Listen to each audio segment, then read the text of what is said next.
All rise. Oh yay, oh yay, oh yay. Silence is commanded by this honorable commission. All those having business, draw near. Good morning and thank you. And you may have a seat at this time. Let me ask now, before we start these proceedings, that you check your cell phones. Please, ma'am, please, sir, check your cell phones. We've got, the sheriff is here, and the sheriff got backup here with him, all right? And so I don't want him to go home with your phone because it's going to take you a lot to get it back, okay? And I don't think you want to go that road, so please, ma'am, please, sir, check your cell phones. Make sure they don't go off to interrupt these proceedings. This morning we have with us the Reverend Dr. Marcia Buford.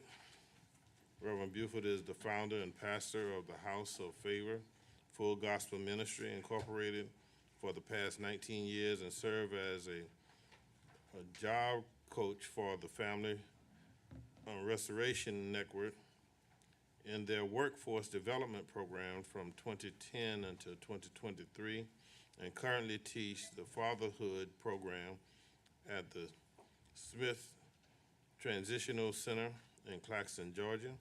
She served various organizations and served as various boards, which include the Chatham County Sheriff's Office, where she served as enforcement chaplain and volunteer female inmate chaplain. She is the elder of 7, the mother of 2, the grandmother of 8, the great-grandmother of 7, a spiritual mother, teacher, leader, and she is also the president of the West Savannah Neighborhood Association.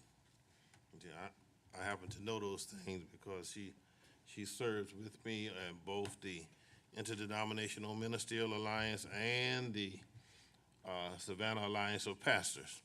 So let me welcome my friend, and I'm going to ask you if she come and she give us her inspiration, but when she indicates it's time for prayer, I'm going to ask that you all restand.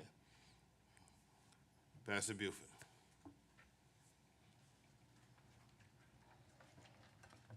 Good morning. Good morning. Good morning. Pull the mics into you. There you go. Good morning. Good morning. Is that better? Yes. Good morning to Chairman of the County Commissioners, Reverend Chester Ellis, and thank you for that warm introduction, and to each of our district commissioners present on this morning.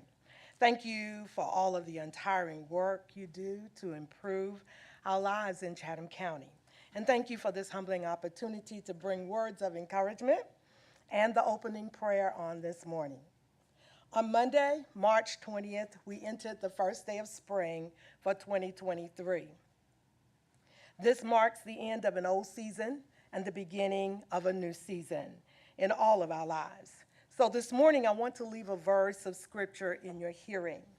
Ecclesiastes 3:1 says, "So to everything there is a season, a time, and a purpose under heaven."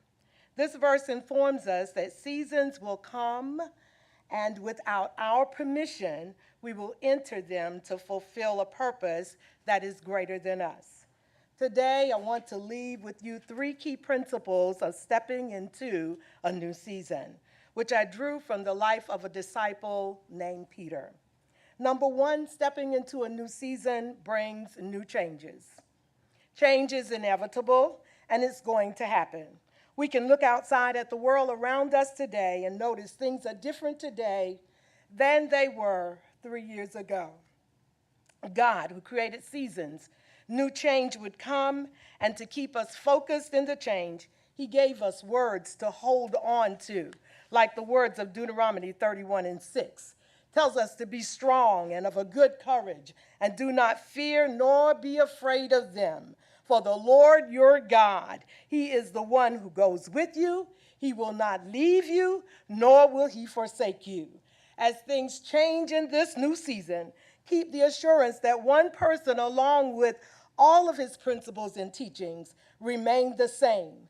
Jesus the Christ, the same yesterday, today, and forevermore. Number 1, stepping into a new season brings new change. Number two, stepping to a new season brings new challenges.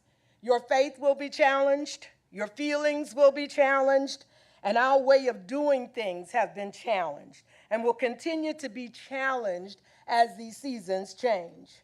Jesus was good at changing seasons in the lives of individuals, and he offered those challenges with each season change that came.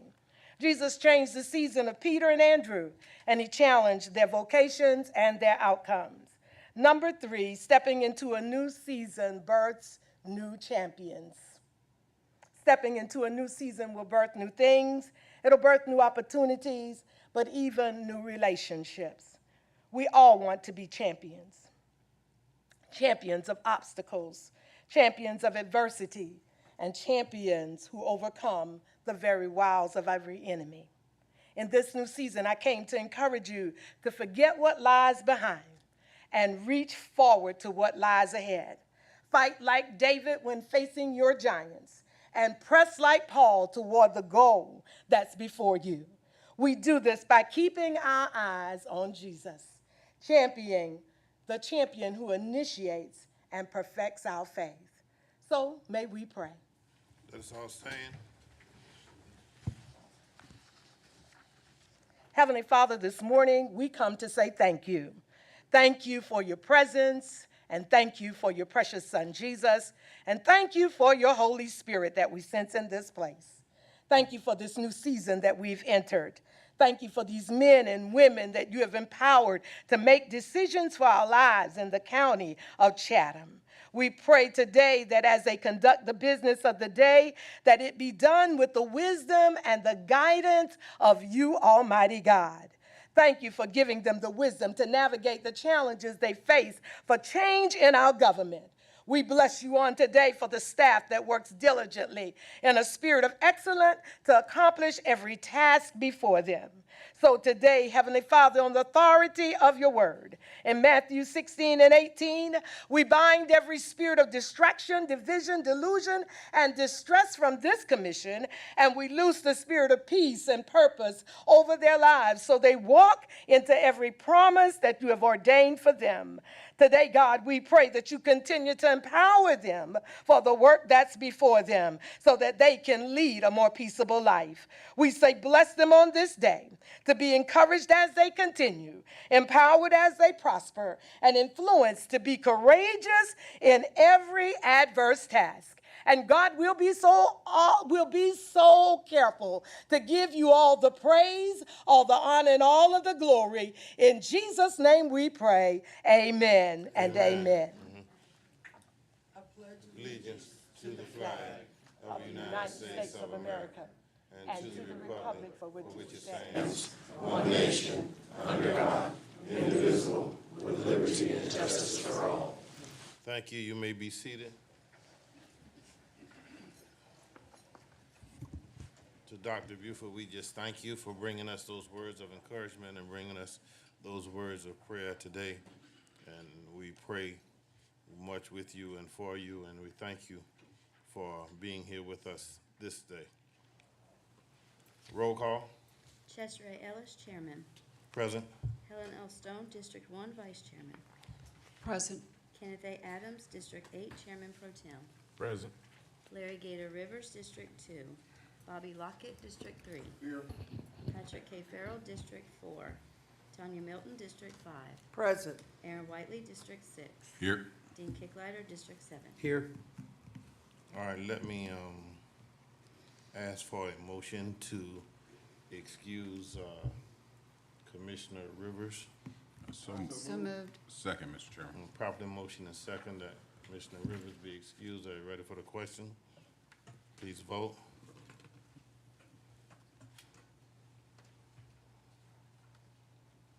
Second? Okay, oh, I'm sorry. All right, I'm looking at it wrong. Let me also ask too now, we need to go back and, because she was in DC on the county's behalf, and I omitted it at the last meeting, need to go back and excuse Commissioner Stone, for the last meeting. Mr. Chairman, I'd like to make a motion to excuse Commissioner Stone for her absence at our last meeting. Second. Properly motion and second that Commissioner Stone be excused. Are you ready for the question? Please cast your votes. All right. Let's move on now to Commissioner Middleton, who shall introduce our, Mr. Chairman, I did get an email from, and I think everybody did, from Commissioner Farrell. but that it's not county related. Oh, I thought it was I thought he No, said it's not county training. related. I don't know anything about it. All right, so here's what I'm saying we'll do. As soon as we find out if it's county related, I don't know. I just saw the email that said that's the he question was- I got too. When I asked the same question you had, was it, and nobody knows. So as soon as we find out, we can always go back and amend. I see, All right. I see the email, Mr. Chairman. It says due to a rescheduling of a continuing education course in Burke Right. County from last week to this Friday, he won't be able to make it. Right. It sounds ACCG related. Is it? We don't know. We don't know. We can find out and come back and straighten it out. Yeah. That's what I'm saying. I'll just make a motion to excuse him. But I don't know that we can. That's my question is, yeah, it becomes a legal thing though. I make a motion to excuse him. All right, I'm gonna carry that motion, but now if I have to veto it, don't be upset. All right, all those in favor, please go ahead and vote. Bigger things in life. Yeah, well, I'm just trying to do it right, that's all. Okay? So, Let's move I'd on. like to say good morning to everyone, and I'd like to welcome our youth commissioners this morning. We have Ms. Lindsay Richardson, who is a sophomore at Calvary Day School and has a love for literature, but she didn't want to recite the Raven for me this morning. And we have Ms. Brianna Miles. Brianna Miles is a junior at Savannah Early College, and she has many interests. And I just want to welcome you all to the County Commission meeting this morning and ask that you get involved, pay attention, ask questions, and feel welcome. Thank you. Again, this morning, welcome, all right? And we hope that anytime you want to ask a questions or you want to make a statement, if you just raise your hand, if I'm looking, because sometimes I get tunnel vision, and I may be over here to the left or right, all right? But one of us will see you and they'll get my attention so we can have you be a part of this proceedings, all right? And again, welcome, all right? And the pizza party is still on the way. We're going to proclamations and special presentations. And at this time, there's a proclamation declaring the week of April the 9th through the 15th, 2023 as 911 Telecommunicators Week. And Ms. Pinckney is here, and we're gonna ask her to come forward, all right?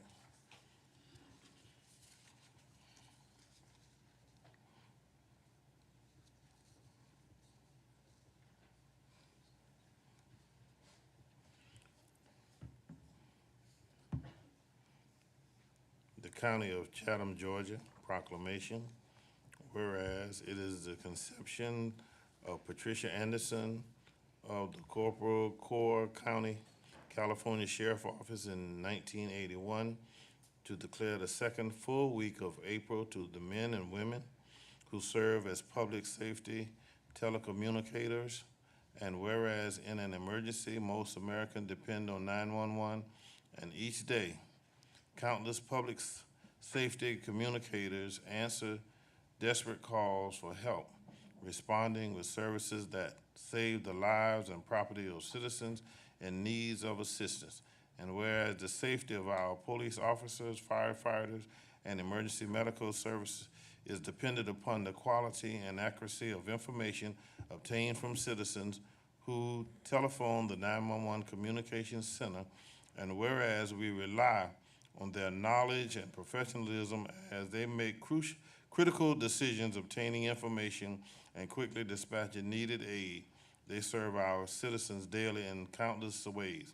The work of these unseen first responders is invaluable in emergency situations, and each of these dedicated men and women deserves our heartfelt appreciation. Now therefore, I, Chester A. Ellis, Chairman on behalf of the Chatham County Board of Commissioners, do hereby proclaim the week of April the 9th through the 15th, 2023 as 911 Telecommunications Week in Chatham County in recognition of all Chatham County telecommunicators who have been a part of the public safety response, especially those who have remained with the 911 Center and worked tirelessly during the COVID-19 pandemic. Due to the continuous dedication of these faithful men and women serving during these critical times, unprecedented times, citizens have access to police, fire, EMS, and other public safety-related services. In witness whereof, I hereto have set my hand and caused the seal of Chatham County, Georgia, to be affixed this 24th day of March, 2023. Ms. Pinckney, the mic is yours. That is just awesome. Chairman Ellis, commissioners, Mr. Kegler, and all of you in your prospective places, I am honored to accept this proclamation on behalf of the men and women who sit behind the call taker and radio positions in the 911 Center, and also those all over the nation who provide life-saving services to our citizens. Now more than ever, we realize the value of the services they provide. We thank all of the call takers and dispatchers who have worked countless overtime hours to staff the center. To give you an idea of how busy it is in the 911 Center, I'd like to share with you our numbers for 2022. In 2022, 531,891 telephone calls were received in the 911 Center. 3,271 of those were 911 calls. 528,128 calls for service were generated in the computer-aided dispatch system. And what those numbers are is the calls that are created in the system to be dispatched out to police, fire, or EMS units. So, and not only that, those calls will generate other types of requests once they're put in the system. For instance, an officer may request a driver's license or a tag or some other kind of inquiry. So in addition to the calls, there are several different types of responses to those telephone calls. And we are aware of the scrutiny that we're under right now due to staffing shortages, which have affected our ability to efficiently answer all 911 calls. However, we remain committed to not only increasing our staffing, but preparing our current staff for the new systems that will be implemented in the months ahead that will cause us to operate more efficiently. I would also like to acknowledge our communication center supervisors who are responsible for not only supervising the room, but working channels as well. We appreciate all that you do. And also we thank all of you for acknowledging the work that the 911 Center personnel does. And I would like to personally publicly thank Chief Hadley for his unwavering support of the 911 Center. Again, thank you. All right. Let me ask while you're here, is Mr. Lewis here? He's here. He's here? Can you come up? And can you bring, and the reason I'm doing this is because Mr. Lewis made a report before us, all right? And then Commissioner Whiteley had a, what is that, television interview? Or, yeah, news interview, all right? But folks are, this week we got bombarded with, y'all got a new system in place. See, they missed 90% of what he said, all right? So I want to clear up, because there have been some of the scrutiny that you talk about, that complaints that we've gotten this week are not in the truth, all right? So I want you to explain the new system, and we inherit an antiquated system, and we have to have a new system. But Mr. Lewis, explain to us what we're doing with the new system that will come online, that has not come online yet, okay? And we spent money for a new system, and yet it's still not working. So I wanted you to get all that done while we're doing this today, okay? Okay. All right. Good morning. Morning. Another presentation. You gotta do it all over again. Well, not quite, because I didn't bring that whole Okay. presentation. In short, yeah, we are under a new program that we're bringing on to the county, and it will enhance a lot of capabilities within the 911 center, enhancing its ability to respond quicker and direct. Some of the articles that I've seen as well are not fully written with the truth.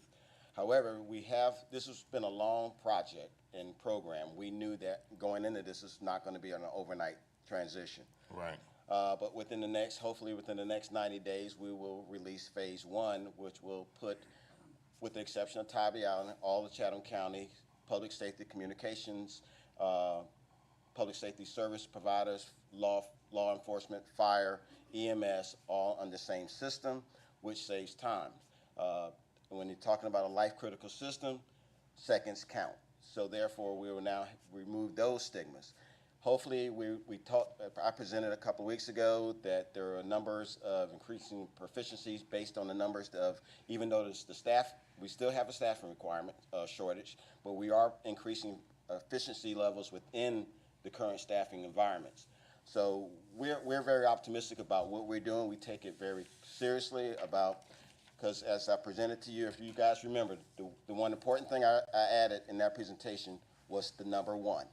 And that 1 was, what if it's a family member, or what if that 1 is you? So we take it very seriously about what we're doing for this county and bringing in the public safety system for Chatham County. All right.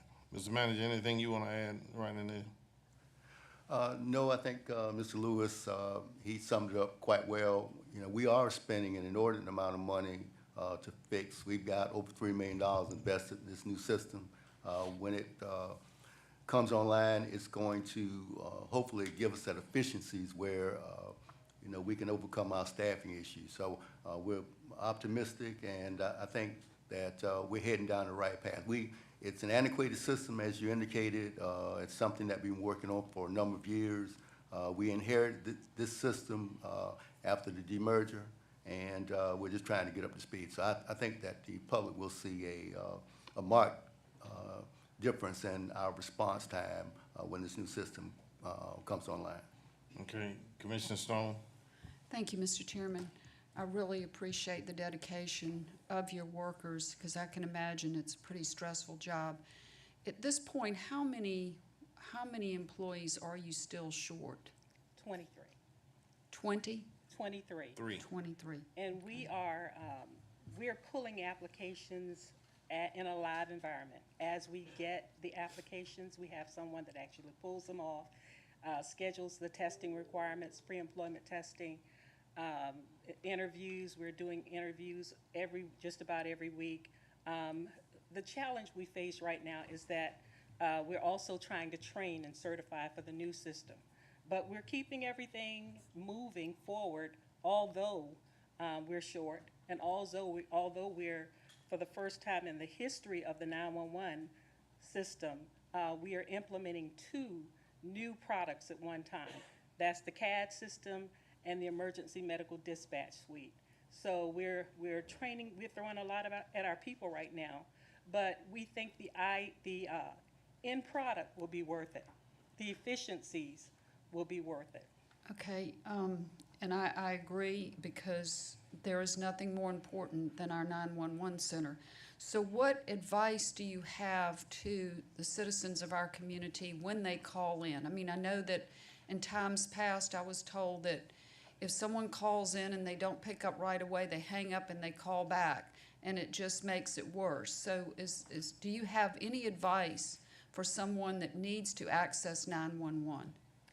Know your resources that are available in the community. If it's not an emergency, do not call the 911 center, and call the resource that you need. For instance, if you need the water department, call the water department. Don't hang up, because if you do hang up, it'll put you right back in the queue, or in the back of the line, so to speak. And there are times when you have a situation that occurs on the street or in public view. Everybody's going to be trying to call. But we have to handle every call as if it's unique to a situation. because you might have the information that the last caller didn't give us. So it can get really busy at that time. Just continue to try to connect with us if you need police, fire, or EMS. And of course, we always tell people, if you're not sure whether it's an emergency, then call us, because we'd rather have you call than not. But as we get, and also, I do want to put this plug in here because it's very important. We have seen an increase in CPR-related calls. Everybody needs to learn CPR. You can learn hands-only CPR. That will help us out greatly, because that dispatcher or call taker who is helping a person through, guiding them through CPR, that will keep them tied up until an ambulance arrives on scene. That could be, depending on where it's located, that could be up to 20 minutes or so. So don't hang up if you can help it, if you're in a safe place. And if you do have to disconnect, call us back, and hopefully we will be able to hear your complaint and handle it efficiently. And is it true that they can also text? Yes, they can text as well. And there is, in the new product, we'll be able to actually hit a button on the 911 phone and send a link to you if you don't know where you are. For instance, if a caller is in the trunk of a car and they still have their phone, we can actually click a button on the phone, send you a link, you acknowledge the link, and it'll give us your location. So that is especially important, being that Chatham County is fourth when it comes to human trafficking. So basically, we have these new features on our new CAD system that will give us more location accuracy, and that's great. We're excited about it. Excited about everyone being on one system, one CAD system, one RMS system. So that's beneficial for us, as well as the citizens. Any other commissioner? Mr. Chairman, I would like to say this. That is very good public information. They need to know that, and I think you guys are doing a good job over there. And you're getting some unnecessary criticism. Keep up the good work. Thank you very much. Commissioner Middleton?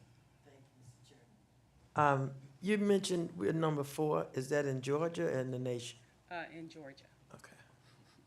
Thank you. That was at the human trafficking the Right. other day. Yeah. Commissioner Whiteley? Thank you, Mr. Chairman. So, yeah, I'm glad, I appreciate you clearing that up. Again, I think it might have come from my meeting synopsis where we talked about it. But so just so we're clear, right, the new CAD RMS system should, right, keyword should, be up and running at the earliest, meaning not definite, but at the earliest, the fourth quarter of this calendar year. Am I correct? Yes. All right. All right. Just want to clear that up. Yeah. Yes, just CAD Mobile is phase 1. Right. RMS and JMS will be phase 2, which will be later. And I think we need to make sure that they know that it's got to be phased in. Yes. It doesn't happen all at one night. Yes, sir. Is there Commissioner. such a thing as some type of software that when you have like an accident on the interstate, that say after 5 calls of the same exact thing and the phone lines are obviously crammed, that while people are on hold, the computer could tell them, we're experiencing extreme call volume. It has been reported on I-95 that there's been an accident where half the people might just hang up. Yes, there is a software. I actually had a demo last week about a software of that type. It's called Prepared.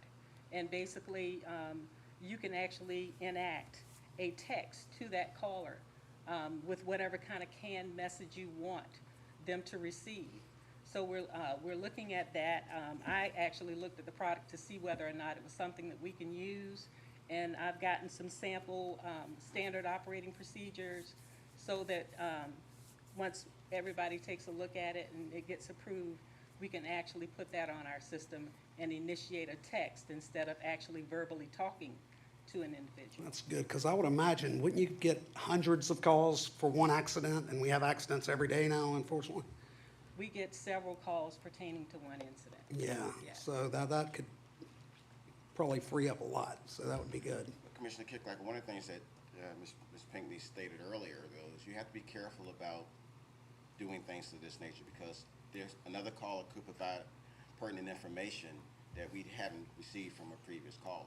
So Right. we have to be careful about that as well. Right. I'm just thinking about it, you know, the person that's sitting in their home and someone broke in and they're competing on their 911 from their closet with 200 people telling somebody there was a wreck on 95. I mean, Yeah. because there's nothing to Right. separate that, and it's understandable when citizens get upset. So, you know, maybe after 10 reported, do you have to enter them instantly? Do you have to enter every single one of them? No, we don't. If we already have it, the communications call takers can look on the screen Right. and see whether there's a call in the system for that. And of course, I have some dispatchers here that, you know, can answer that more thoroughly than I, but they are able to see whether there are some, whether there are any duplicate calls. So with the new call system, with the software you were talking about, will they be able to, after 10 calls, to hit a button that'll do a text or whatever automatically that'll tell anyone waiting that, you know, high call volume, but we have been informed about the wreck? I've just seen an overview of that system, but they're gonna do another demo for me that will, and show us exactly how it will work on the phone system. But Right. we can activate that text call. And then, of course, there's also the text to 911 capability where a person can actually text to us instead of calling us. But we always, I guess the little jingle that exists where that is concerned, call if you can, text if you can't, because we can't get your XY coordinates with the text message. Right, right. Well, that's good, because I don't think you could hire enough people to answer the phones when there's a wreck on a major roadway like I-95. A lot of what we see is people calling in and they'll, you know, if they call in to complain, they'll say, well, I called and the phone rang and rang about this accident on 95. The chances are somebody else already has that report. But again, we can't assume that everybody's calling With the about same that info. one accident Right. because there are other situations going on in Chatham County. Right, So, and of course, when we've been maintaining the CPR part of our protocol because it's so necessary. Right. And like I said, if you got 3 call takers and one of them's doing CPR, talking somebody through CPR or childbirth, that takes that person out of the equation. So you got these other 2 call takers who are trying to navigate through these calls in addition to communications officers who are working channels also, right. which presents a liability for our officers. So this is sort of giving you a, just a scenario or a visual of what we're going through right now as we try to increase our staff. That's definitely going to help, and that's good. All right, let's go to Commissioner Adams. Thank you, Mr. Chair. Thank you, ma'am, for that presentation and accepting our proclamation. But I have one question. Is this new system going to be connected to like an app like Waze to give notifications to people as they travel? Now, Kelvin may be better able to answer your question, but we utilize XY coordinates in mapping already. It's on the system that we currently have. So in addition to the XY coordinates and also the link that we can send people to better get their location, and of course, officers who have MDTs, great that everybody's gonna be on the same system. So they don't have to do like my generation did when I was a dispatcher, having to read out of a blue book the directions to the officer over the radio. So the system will be a lot more efficient. We will have better location accuracy than we've ever had. So it's gonna be a great system. Thank you.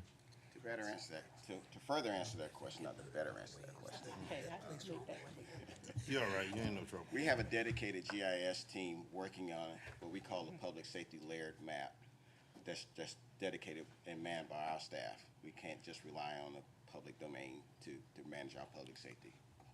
And I asked that question because he mentioned about like an accident. You see Waze gives notifications of accidents, so you can probably find another route. Right. That's why I asked that question. Okay. Thank you. Yeah, then if Waze or somebody like that would participate, you could possibly, someone out there could make it where you could let Waze know that police have been called, fire department's been called and on the way, and that way everyone coming up that's looking at it nowadays, riding up would see that they've already been called, so they wouldn't, everybody wouldn't necessarily keep going. It's pretty high speed. So that would Yeah, actually be. all right, let's go back very to good. Commissioner Whiteman. And the last thing I wanted to say to Ms. Pinkney and your staff, so thank you for you guys' hard work. I know y'all are catching a lot of flack, and I want to ask everybody who's paying attention to this, just like we keep our first responders and our police and our prayers, let's keep our 911 operators, dispatchers, call takers, and our prayers also, understanding that what they do oftentimes could take a tremendous emotional toll. I mean, they are hearing the county's worst situations at the worst time on a day-to-day basis for a living. So I know it's not an easy job, and I can imagine that's part of why it makes it difficult to recruit for a position like this. So thank you. And I would like to say thank you to Ms. Smalls and her staff, because it was especially important especially during the height of the pandemic, that we keep our people emotionally and mentally well. And the EAP part of that process is very important, especially when you're dealing with threat to life type calls when you don't have any closure. So there's the county's support of us when it comes to that has been so key to us keeping our staff emotionally and mentally well. Didn't you say you had some staff members here with you? I do. Y'all stand up, please. All those who are connected with 911, all of you stand up, whoever's here. And that's Shondia Ward, who just received her service award, and then Supervisor Robbie Brown. They do a magnificent job in not only working the channels, but they also supervise the center, and that's 2, sometimes 3 rooms that they have to oversee. I'm gonna stand, I'm gonna ask the other commissioners to stand, let's give you a round of applause.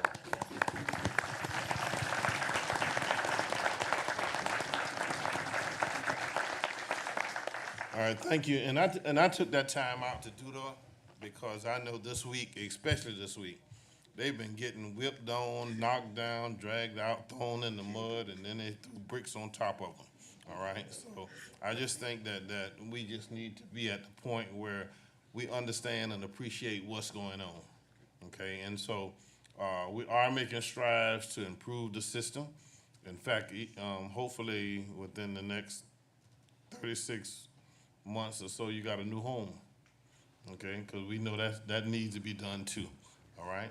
And I'm talking about the new EOC building. I'm hoping we get it up and running so that we can get, because folks don't really realize how cramped you all are and how you stacked up on you all on each other in there. So we're working on those things, okay? Thank And you. we just want you to know, and we want you to appreciate.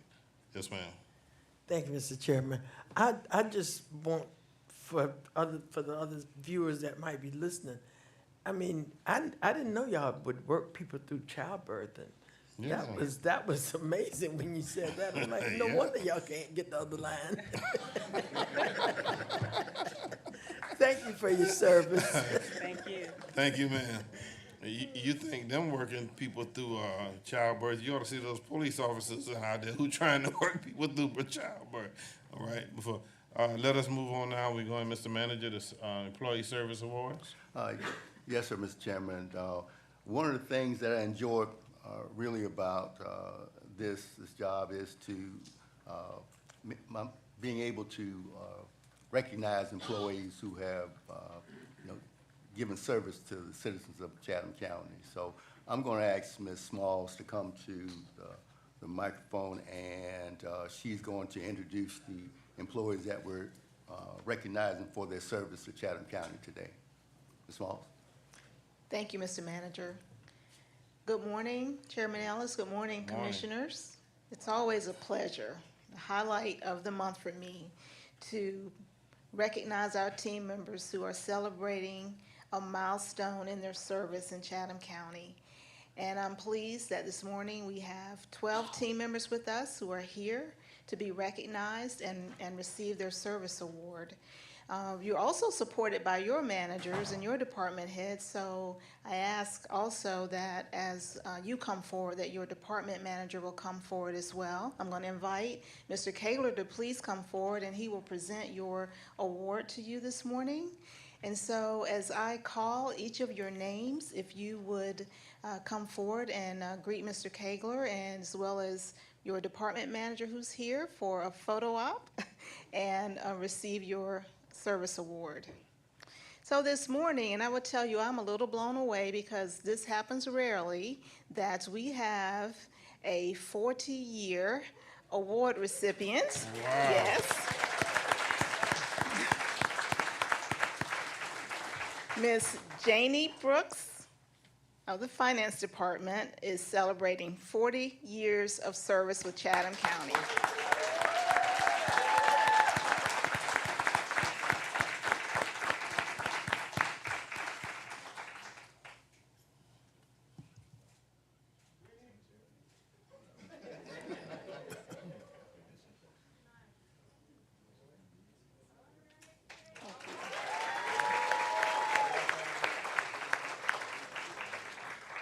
But also amazing is a 30-year award recipient. Mr. Cedric Rouse with Administrative Services is celebrating 30 years.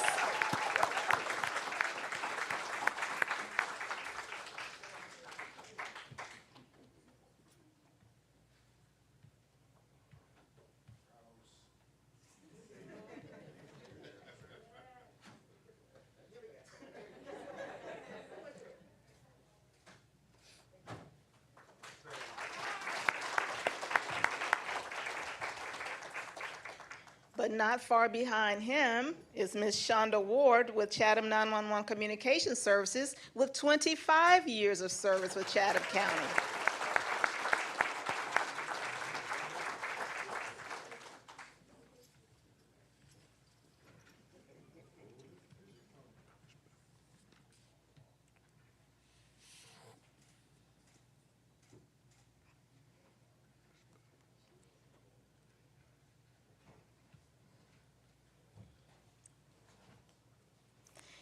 Celebrating 5 years of service with Chatham County, Ms. Cindy Swift Jones with Henderson Golf Course.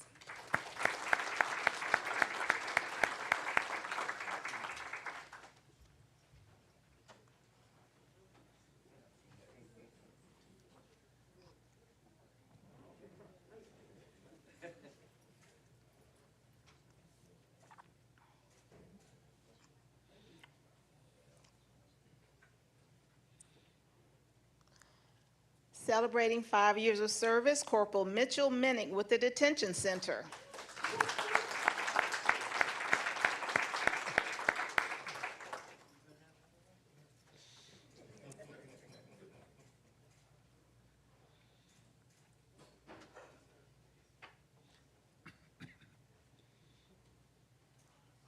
With 5 years of service, Captain Nicholas Ojanovac with the Police Department.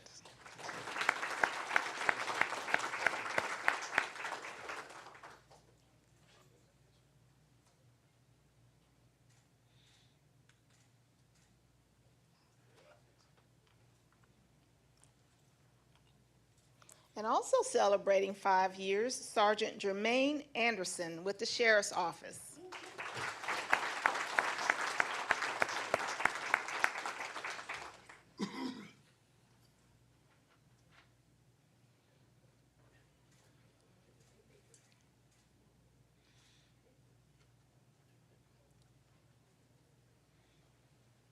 Celebrating 5 years of service with the Counter Narcotics Team, Captain Daniel Flood IV.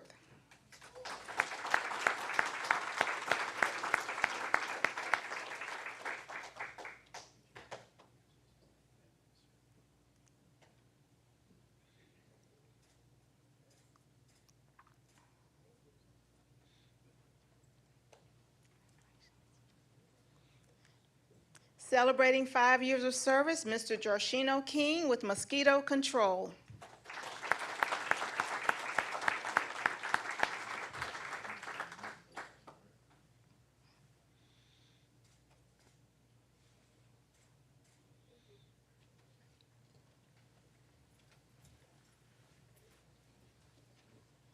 And Director Sarhat, you may as well come forward again. You have 3 more. Yes, sir. Celebrating 5 years of service, Sergeant Christopher Ross with Counter Narcotics Team.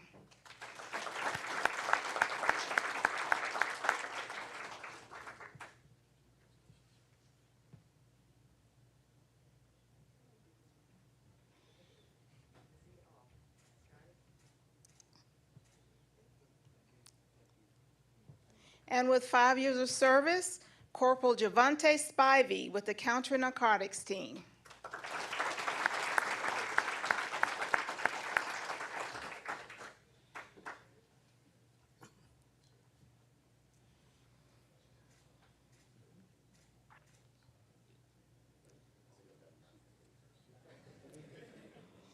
And also with 5 years of service, Corporal Terrence Allen with the Counter Narcotics Team.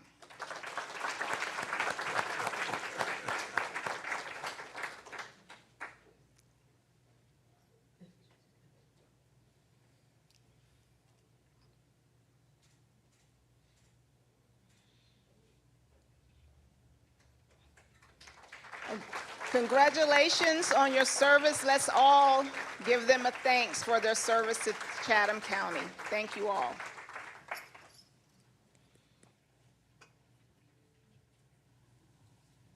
Thank you, ma'am. As we go forward, there are no chairman's items, no commissioner items. We go to a table item.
Yeah.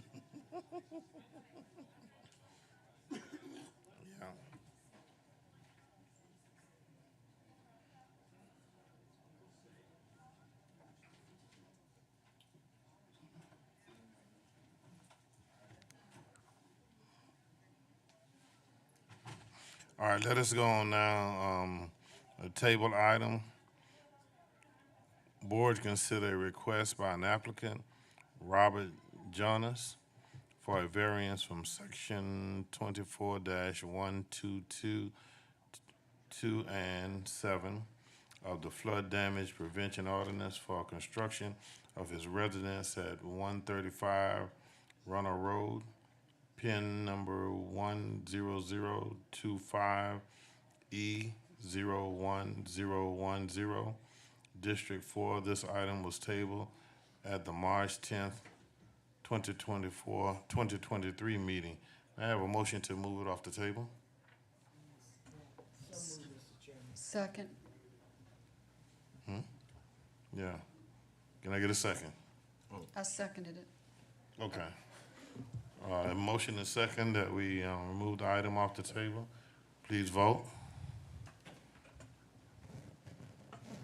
Okay. All right. Is Mrs. Jonas here? I think Ms. Jonas is here, sir. Oh, Ms. Jonas is here, okay. Quick, Mr. Chairman? Sure. Quick question. Do we know what happened? I left my folder up here on purpose. Do we With know the- what happened to him? With the pictures on or something? Yes, sir, that gave us when That they her came. husband gave us the last time? Do we know what they did with them? That's all good. No. I have some, he has She some. said she had some other things she wanted to give you right there. All right. Do you want it? Yeah, I'll stand by, and if I need it, I'll ask for it. But thank you. Okay, the floor is yours. Good morning. My name morning. is Jessica Jonas. You gotta pull them in. You gotta pull them in there you go. Hello? Okay, so y'all met my husband Robert during y'all's last meeting regarding our property at 135 Runner Road. I wanted to first thank the members of the board for your support and understanding the position that we're in. And I watched the last meeting online and I was encouraged by the support that Robert received and y'all's apparent intention to help us find a way to move forward. I'll be quick this morning, but I wanted to run through the basic points of our issue and also address a couple of issues that were brought to our attention about the option raised in the last meeting. So I'd like to start with that third option that was presented by Ms. Cooler, which was to place the property on FEMA's 1316 list. So being placed on this list would prevent the property from utilizing NFIP flood insurance programs, creating possible future hurdles for mortgages, buyers in case of a sale, and such. This list is utilized when there's a violation to ordinance, typically due to substantially improved property, substantially damaged property, unpermitted work, if the base flood elevations are too low, and similar things. We don't know what the future holds, and we do not believe that it is fair for us or our children to negate our dream home as a future asset and create a potential liability or burden due to the county's mistake. Additionally, since the county issued a permit and completed inspections on our construction, and we meet FEMA and FIP minimum requirements, we did not violate the ordinance as is the basis of the 1316. We spoke directly with Jason Hunter, who is the FEMA Chief of Floodplain Management and Insurance Branch. And the 1316 list is not meant for situations that we are in, as there are options available to the county written clearly in the jurisdiction, including the county ordinance section covering the variance. Ms. Cooler presented this as a simple option that would not be up to, the county, but the FEMA people said that that was incorrect, as the county would have to actively submit an application to FEMA stating that our home did not meet Chatham County floodplain requirements. At that time, FEMA would evaluate the application and decide whether or not to submit the property on the list. Since the property meets AE standards and the international building codes, FEMA would not automatically put the property on the 1316 list as was stated, and I believe that that was a misunderstanding in the last meeting. But we are not comfortable moving forward, leaving that door open, knowing that Chatham County could potentially start an application to put us on the 1316 list at any time. So the other options are a variance is approved and we can continue building this afternoon. We don't need any money and we can get flood insurance with no problem because we meet FEMA requirements for the AE zone. The other option is the board votes to reimburse us, and we have to draw up new plans, submit them to the same office that previously gave us a legal permit, and we'll have to cross our fingers and trust that we can trust this new permit. Then we have to tear down our building and start over, which will take months. And there is a potential for building costs to continue to rise and other unforeseen difficulties. So it is our hope that the board will vote to grant us a variance. That is the easiest option for everyone involved, and we cannot find a reason that you all should find it unreasonable. Okay, let me defer now to the manager and staff. Yes, sir. I'm going to ask Ms. Cooler to come to the podium to respond and give you the county's options. Good morning. Good morning. So I guess I can address some of the things she said and explain the implications of granting a variance. So we have had several discussions ourselves with FEMA and GEMA representatives, and they are the ones that actually gave us the idea of the option of the 1316 list. So I can't argue what she discussed with people, but I can just say that they're the ones that gave us that option. And she's correct. It would preclude this property from ever being able to get flood insurance. They would not be able to get federal assistance in the event that the property was damaged from an event. And it would, in that case, any future mortgage holder could not get a mortgage on the property in the U.S. without flood insurance coverage. So yes, that is the huge implication of that. I will say that there is not a shown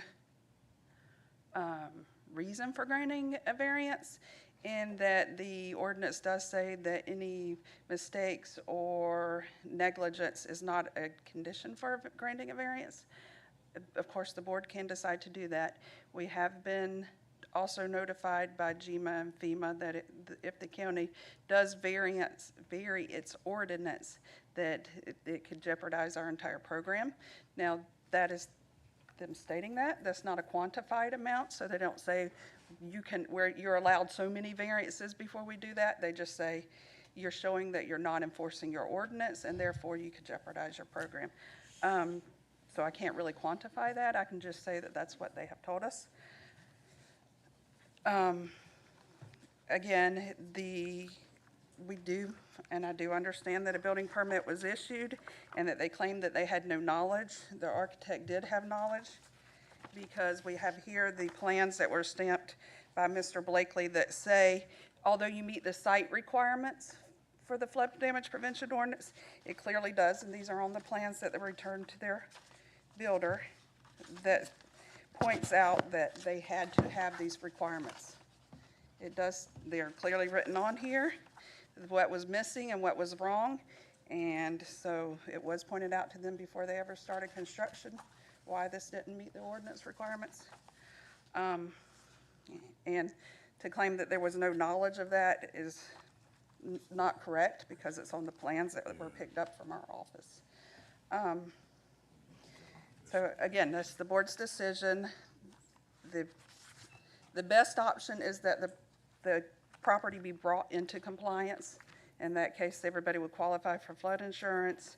The county's program would not be in jeopardy. And the best option, I guess, is to deny the variance and make that happen.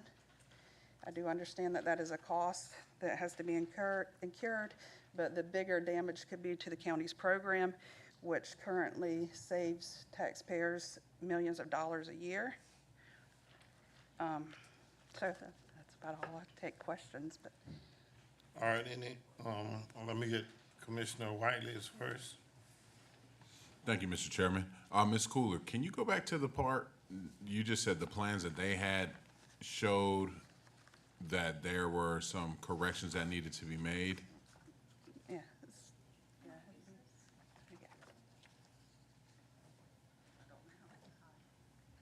You might have to call them out the back. Oh, no, she's back there.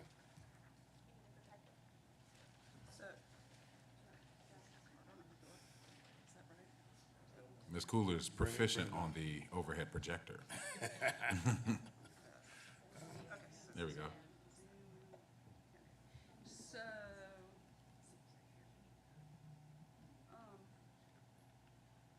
very well. So, and I do understand, and it's a problem that we have. Which way is the best way? No, you had it right. So, You just gotta zoom out, there you go. okay, so this is the approved plan that the applicant's builder, or the applicant, picked up from our office. You can see the engineering stamp there. I do understand the confusion, and we corrected this procedurally, sorry. So what Mr. Blakely did is approve it per the site requirements. But then he went on to, in the same plans, point out things that were not allowed. Here, that this needed to be deleted, this door is not allowed per FEMA requirements. And also on this plan, that these exterior walls had to be breakaway. That is the requirement of the ordinance. So these are on the plans that they picked up from our office after his review. And they're stamped and dated, aren't they? They are. Can we, She's got originals that she wanted to show. These are the plans. Can I All right. You through, Ms. Cooler? Yes. All right, come on. Questions. These are the plans from the job site.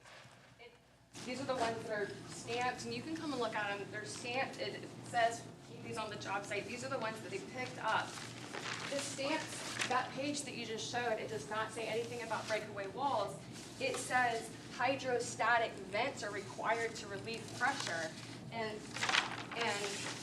right here, hydrostatic vents required. There's nothing, this was literally on the job site. This is what our builder is building on.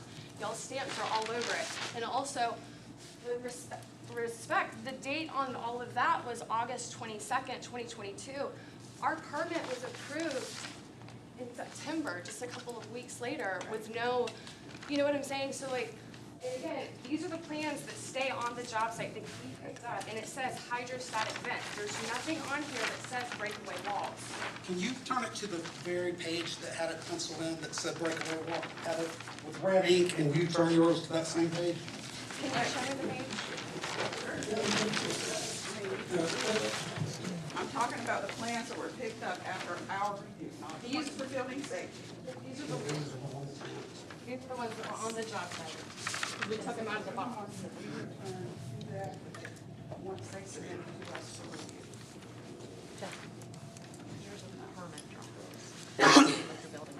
How would they have this one? These are the permitted drawings.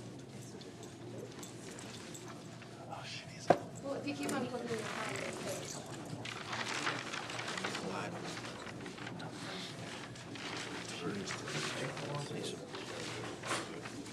I think you trust this.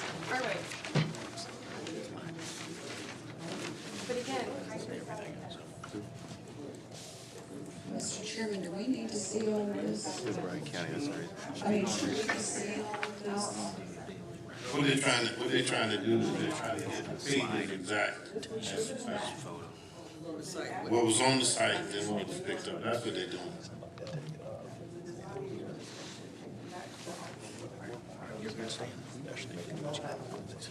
we don't have, I don't know if my contract, these are the plans that were on the job site. I took them from the box myself. Does the county have anything signed by the people stating they received those, or? You have this in your building. Here's a piece of paper, I don't know what that means. Okay, let me. My question was, Mr. Chairman, does the county have anything signed by the homeowners or prospective homeowners stating that they received? It would be Alex Long, he's the contractor. He's the contractor who has it. Did he receive anything like that? As far as I'm concerned, this is what he received, because again, this is what he had on the job site. This is what they built according to, this is what we've been inspected with 4 times and been approved.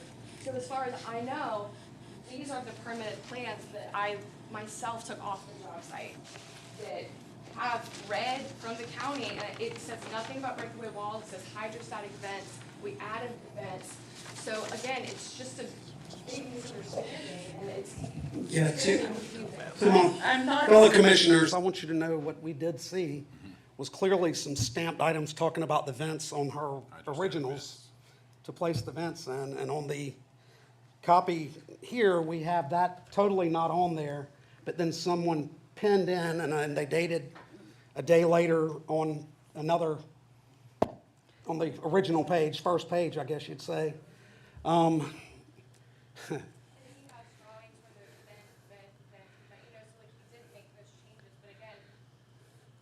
Let me ask you a question. Are y'all still interested in, because I wouldn't personally want to build something that somebody's telling me I wouldn't be able to, my kids wouldn't be able to make something off of years later. Are y'all still interested in possibly starting over? If that's our only option, but if we got the variance, then we wouldn't have to worry about our kids not being able to use it as an asset, because we would have life insurance, it wouldn't be a problem. If the board I have a question, Mr. variance, that wouldn't be an issue. However, if you are absolutely about this, yes, we are willing to start. If this were remotely just about y'all, I would say give you whatever you need. But because it has implications on a countywide basis and jeopardizes other things, it's apparent that there was miscommunications from the beginning. And if y'all would sign a, like, hold harmless or whatever with us reimbursing y'all, how much did he state y'all were in right now, 20,000? It was an estimate that it would cost $20,000 to $30,000 to start over, but again, that doesn't I mean, the cost of building and cost of material is steadily rising, so we don't really know, to be Well, if y'all honest. would sign a hold harmless agreement, I would be more than willing to make a motion that we reimburse them $30,000 to start over. And then everybody's clean, they're happy, the county's not in jeopardy. We've righted a wrong, not to accuse anyone of being wrong, but it'll cost more to defend that in court than $30,000. And it's just the right thing to do. So I just ask y'all to join me, and let's right the wrong. And I'll put that in form of a motion to sir, I don't need your permission. No. I've got the floor. But excuse me. Sir, Mr. Chairman, I don't need your permission. But you can't make a motion in a I can make a public motion hearing, when I have the floor. but not in a public hearing. Is this a public hearing right this second? Yeah, Thank you. okay. You're All right. completely right. All right. I'm just trying, let me go to Commissioner. I could make a motion to close the public.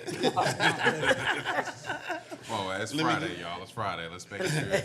Let me go to Commissioner Milton. I have a question. My question is,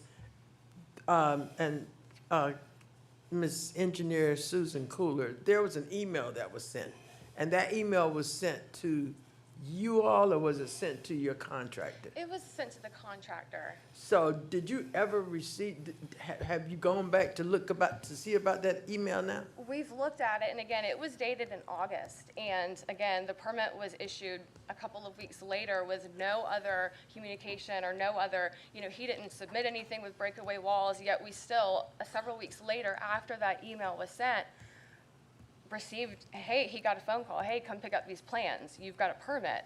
And so he said, okay, I pick up the plans, he gets the plans, and they have these red stamps. So he came to pick up the plans? Yes, sir. Yes, ma'am. So are you sure that he gave you the plans that was supposed to convey the fact that they had indicated breakaway walls? As far as I know, but all I know is that I got those plans off the building site myself. So these are the plans. So You might need to have a conversation with the contractor. well, Because I think that's where your problem falls.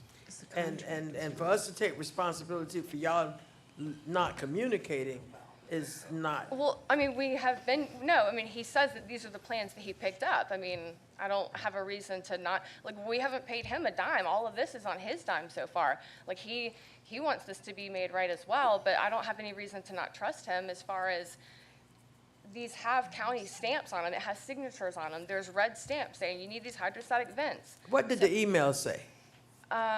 It's in the, y'all have a copy of it. It was laying out the breakaway walls and stuff like that. So with that in place, that, He says that he never saw that email. but he never saw it, but we took care of our end. Yes, ma'am. But then you gave us a permit, and he paid for the permit, and he got a set of plans. We gave you a permit with instructions. The instructions on the permit say that we need hydrostatic vents. Yeah. I clean houses for a living. I don't know what I'm doing right here, but all I'm saying is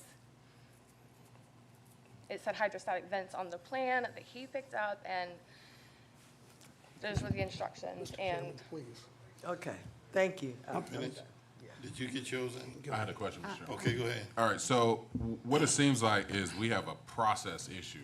I'm curious, so how, because if this has happened before, then if this has happened in this instance, then it could have potentially happened before and may happen later. So my question to staff is, Mr. Manager, what is the process as it relates to submitting plans versus the site review documents that Ms. Cooler just showed us? Two separate departments.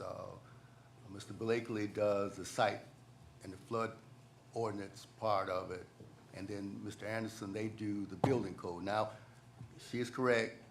The plans are as far as them issuing a building permit, just like we discussed at the last meeting, as per the building code, they can continue to do what they want. Even if you grant a variance, they still may not be able to get flood insurance. Right. So the issue is, and on the process side, we have tightened up our process. We will not issue anything until, because we issued after the site work was completed, and they still had to do the breakaway walls, they could have started, but what we've done now is we're not issuing anything until all that's done. It's gonna potentially add more time to it, but we're not gonna issue any permits until all that's done. So the builder will not be able to get started until all that's done, if they're in a AE or BE zone. Gotcha. So that answers one of my questions where we're acknowledging that we had a process error, you know, to some degree. I'm not gonna say it's a process error. You know, engineering is saying they stamped it, it was on it. The plans, from a staff perspective, with the plans that the builder picked up, it had that notation on it, that they needed the breakaway walls, just like Ms. Cooler. Now, what he picked up and what's on the job site, I wouldn't privy to that. Those are two separate things. What he picked up had the notations on there. If I could explain the process, explain that process. So the way the process works is that before the applicant can even apply for a building permit, if they're in the special flood hazard area, they come to engineering with the plans. And prior to this, engineering would only look at the site conditions and make sure that any mitigation is taken care of and so forth. Well, in Mr. Blakely's review of that, he noted these things don't meet the building code. He wrote on the plans. So the way the process is once they come to us for review, we stamp these, we make notations, we give them comments, whatever, and then they take that to building, or the process is supposed to be that they take those plans to building safety for their permit. Now, what could have happened is when and they came and picked these up, the person that submitted to us, which is the contractor, picked this plan up from our office. The process was he was supposed to take this plan to building safety. Whether that happened or not, I don't know. Like, I can't tell you what happened in between there and here, but this is the plan that was supposed to be submitted to building safety, and that the building safety is not to even initiate the building permit application without this set of plans that has our stamp on it. Right. Now, Mr. Kegler's correct, in the previous process was that we would only look at the site conditions, and then he happened to note in this one that the building didn't, because building safety was to look at all the building components of the flood damage prevention ordinance. We've changed that, and now that we're going to look at the entire components of the flood damage prevention ordinance, so that this stamp of approval won't happen unless all the requirements are met. And that way, they can't even apply for a building permit until that's Right, so we filled that gap in our process, ultimately stating that we had a process error. And so I appreciate, Mr. Manager, y'all tightening it up, Ms. Cooler. I guess with that being said, though, now that we've mitigated this for future issues, I think it's only right that, it looks like we misstepped. The other thing is, an email is not necessarily a formal means of contact. I mean, you know, especially if we're talking about, you know, a multiple $1,000 investment, to say, oh, well, we sent you an email and you didn't get it. I have like 10,000 emails I haven't opened right now on my phone. Sir, there are also letters. There are written letters from us and that stamp plan with the comments on it. So it's not just emails. To the To the person contractor, that to the owners? to the contractors who submits to us. Right. All right, Yeah, was there any type of signing for or anything to confirm that the contractor received that? No, The but they letters. knew to come pick up that stamp plan, so they obviously received it. Which is dated the same time as the stamp plan, the last comments, so. All right, you through?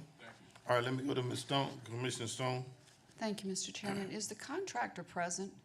No, ma'am. I'd really like to hear from the contractor, quite frankly, because the dialogue was between the county and the contractor, and I can't make a decision without hearing what the contractor has to say, and I'm sorry, but that's just how I feel. I'd like to see a contractor too. All right. You through? Yes, sir. Commissioner Kicklighter. Thank you, Mr. Chairman. And I think y'all can tell I'd like to see this resolved quickly for you and for the county also. But I do believe it would be good if you could get him in at the next meeting, the contractor. But I'll also, in the meantime, want to give staff the opportunity to possibly produce some documents where if after someone received their original plans to proceed and start building, there has to be, and if not, we need to, from this point moving forward, there has to be a process in place that if any major changes are made after the initial issuance of the plans, then the builder or the owner, someone needs to initial the major changes and date it. Because just, you know, again, I trust staff. I think just unfortunately things took place here that for whatever reasons shouldn't have. But this would safeguard the residents and the county in the future if we get that in place. But if she's wanting to ask me a question, is that okay? Yeah, okay. Or state something? Long as we're still in the public hearing, yes, you can. I just wanted to say that I don't see any reason to believe that there was any nefarious acts on the behalf of my contractor, and I understand that you'd want to talk to him, but still, it's extremely clear that we got a set of permitted plans and we built according to those plans, and we are in compliance, and we are even in compliance with National Flood Insurance Protection AE zone requirements. I still, I understand that y'all need to work out some other things about certified mail or this or that, but that still does not change anything that happened with our case, and there still is not a clear reason why you can't issue us a variance. There's just, we meet the requirements for the AE zone, and whatever happened with getting an accidental permit, that still does not fall on us. And our building is in compliance with the flood zone. Mrs. Jonas, Can't do that. All right, Sorry, I'm just, all right, wait a minute. I just want to make sure you get through. I'm through, I'm sorry. Okay, now I'll go to Commissioner Whiteley. yes, sir, That's thank you, all. I just, I got you. Mrs. Jonas, so I understand what you're saying, and to be honest, I don't think that there was any nefarious act by your contractor. The reason I'd like to hear from the contractor is because he had a responsibility to you, as he was the person who was submitting these plans and interacting with our staff. So here, we've had 2 meetings, and I'm saying this respectfully, your husband has been here, you've been here, but the person who dropped off and picked up the plans has not been here. And so to hear from him, or he or she, would be very important in that. The other part, again, as an insurance agent, I will tell you, what you see as it relates to being in compliance to AE zone is not final until you have an elevation certificate for that location. That elevation certificate will not be issued until the building is built. So that being the case, it may seem as if you'll get that, but you may not. Now, however, that's a responsibility that you'll have to take on your own. But I think the challenge that we're looking at here is, here we are potentially going to put a program that protects tens of thousands of citizens, of your neighbors, of our neighbors, in a program that protects them in jeopardy by us granting this variance, right? And so it may sound very minute, right? But if, as our staff member said, Ms. Cooler, if we bend our rules once, that could ultimately lead to us not having the same protections further along down the road. Additionally, if we bend the rules once, then here comes a waterfall, a slew of other folks who probably have a similar challenge also. So we definitely want to rectify the issue, and I stand with Commissioner Kicklighter in saying, hey, I'd like to get this resolved soon. I think my personal issue with this is that I have yet to see the contractor come and stand on 10 toes and say, hey, man, no, this is what happened. And so he just kind of left y'all out here to dry. He's based out of Effingham, so all right. I don't, that doesn't matter, but it's Do I have commissioners? Do I have Yeah, Ms. Jonas, do you have anything else you need to say? no, All right, give me a motion to come out of public make a hearing. motion to come out of the public hearing. Second. Proper Close motion and public second that we come out of public hearing. Please cast your votes. All right, we're out of public hearing. Now we can entertain any motion that anyone want to Mr. make. Chairman, I would like to make a motion to table this item until the next meeting and request that the owners bring the contractor with them. Second. All right, it's properly motion and second that this be tabled. Are you ready for the question? Please cast your votes. Listen, Ms. Jones, I'm sorry you all gonna have to keep coming back and forth, but until we get everybody in here who's involved in this, we can make an intelligent decision, okay? Because like they say, this implements the whole county Can in I, our program. can I respond or just ask a question? Sure. It seems like y'all are absolutely not going to issue a variance regardless of what Mr. Long says. If that's the case, if y'all are absolutely reluctant to do that, could we perhaps just go on to maybe talk about the reimbursement instead and us start over? Because if No you're way. not, He's already made a motion to table it. Yes, and may I just answer real quick since we're. Okay, go ahead. All right. My concern is both, honest to God, for y'all, really first and foremost, because I don't really believe in my heart of hearts that the entire program would be jeopardized by doing anything. I mean, like, one time. So it's for y'all. I think it would be very easy, and I think people were prepared today to approve the variance. But if it truly, if that's gonna mess y'all up in the future, I wouldn't want to do that to y'all. I would rather reimburse y'all and let you start over and just make sure your investment. So that's my thoughts, is more about y'all at this point, because I would have had no problem actually truthfully going through with a variance today for y'all. But I think that puts y'all at extreme risk with your major investment. And that's why I wanted to hear from the guy to be able to look at the public at home and say, okay, we've got this, this, and this. This is why we need to reimburse whatever, $20,000, $30,000 to start over. And if not, I mean, I'm definitely at this point supporting one or the other for you. And I believe most everyone up here is in the same boat. They just want to do what's best for you and the county. So please, and I know you've had much patience, but have a little more and we'll get it resolved. But just bring that contractor in from Effingham and let him talk to us. And one last thing, Mr. Chairman, just to his point, if we are going to make this variance later, right? I'd like the record to reflect that we exhausted all efforts to gather all the information. So as the chairman said, we make a decision based on all the facts that we had available to us. All right. Thank you, ma'am. thank you. All right, we're getting ready now to move on, and we go to items for individual action, and we call upon Chief Hadley. Thank you.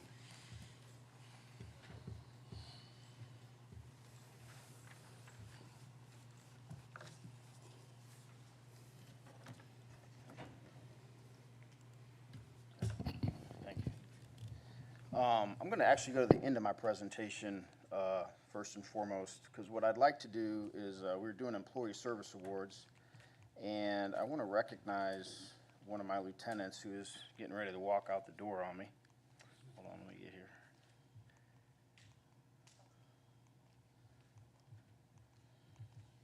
Right there. Lieutenant, you come up here.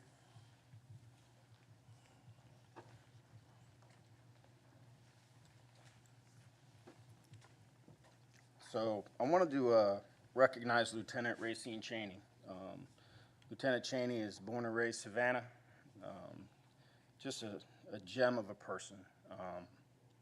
He has 42 and a half years of serving this county, the city of Savannah, in law enforcement. He came over when we started propping up the department. He retired from Savannah, and he has been just a tremendous asset to us. And let me tell you in what way. Number one, he's just selfless, just a caring and giving individual.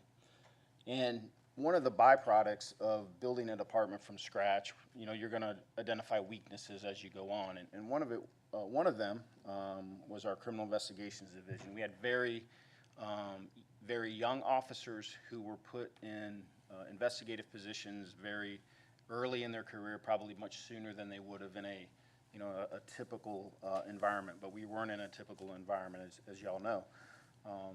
And what we were able to do is tap into his 40-plus years of service, and much of that in the investigative capacity, homicides and things of that nature here in Savannah.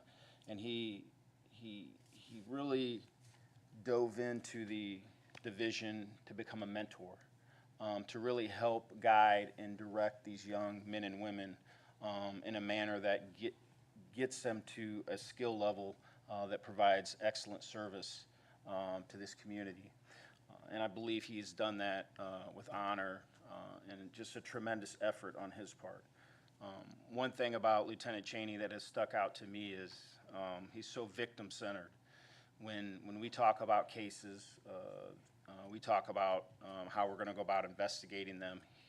Oftentimes, he's focused on the victim of the crime and how we need to serve them and provide justice for them. And it always, just warmed my heart because he gets it, and he's gotten it for 42 and a half years. And I just wanted to come before the board today as he walks out the door.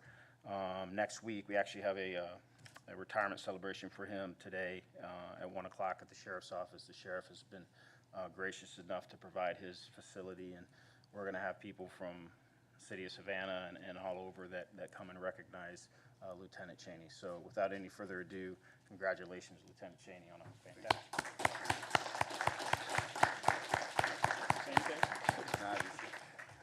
I'd like to say it was an honor serving on the Chatham County Police Department. This has been my entire life. I love it. Thank you. Thank you for your service. Yeah, thank you for the dedication. All right. I was just gonna say that, Chief, you did a very good job of trying to ask him to stay. Well, he's going to Bermuda in a couple of weeks. I don't know if I'm going to be able to keep him. Oh, he ain't staying. All right, let's get to the presentation.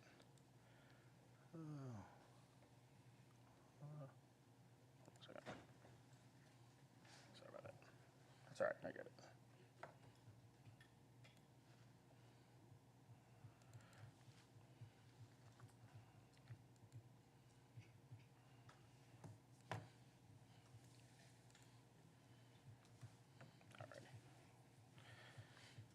All right, well, first and foremost, at the last meeting, Commissioner Whiteley had asked to have myself present data relative to the involvement of guns in all types of crimes that we have here in Chatham County. So we kind of drilled down to quite a bit of kind of the granular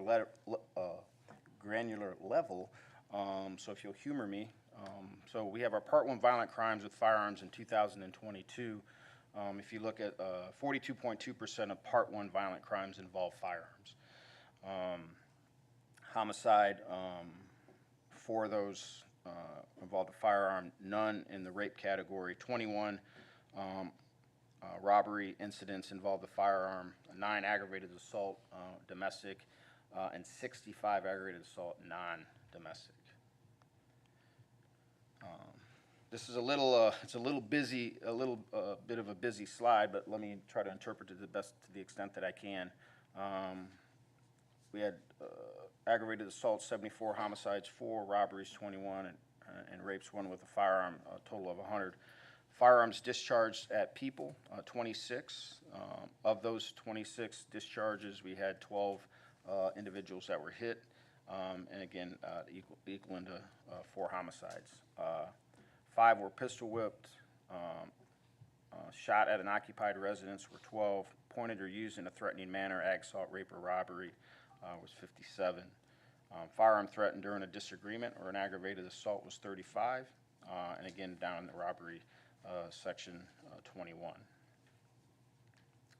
Moving on, again, this really drills down in from that previous slide. It kind of categorizes the type of incidents within those categories. We had 11 of the total 100, 11 of them were domestic related, 6 road rage, 4 against a law enforcement officer, 25 stranger, 46 acquaintance, people that know each other, and 8 undetermined.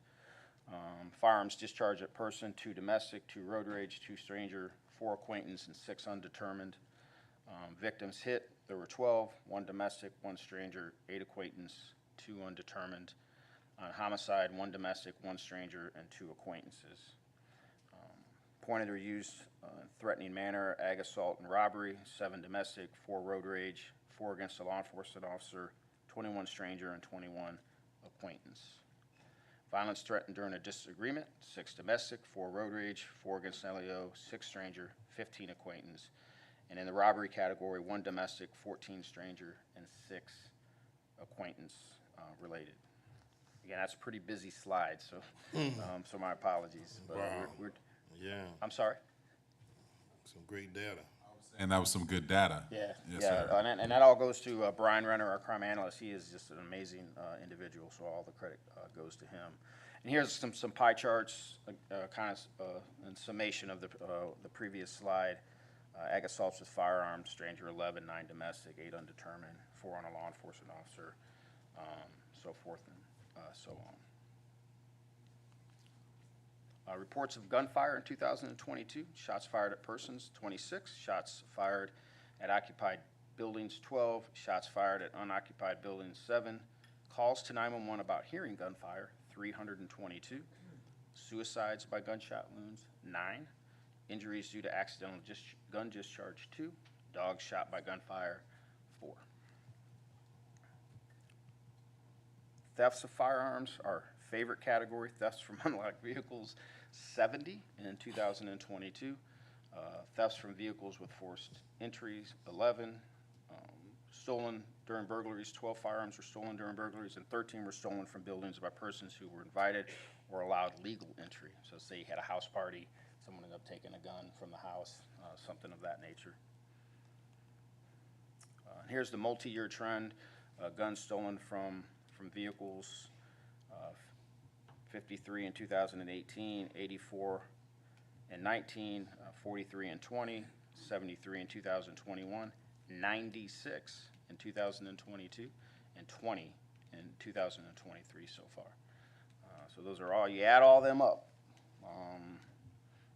And let's see, 50, 130, 170, 240, 340, about 360-ish weapons in the last 5 years that just in unincorporated Chatham County. So you can imagine with the city of Savannah being a larger jurisdiction and more populous than us.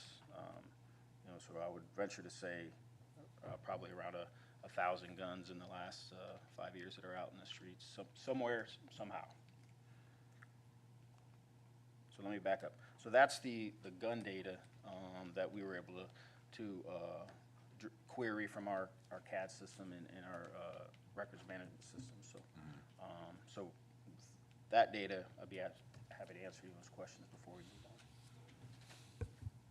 Mr. Chairman, can I? All right, ready?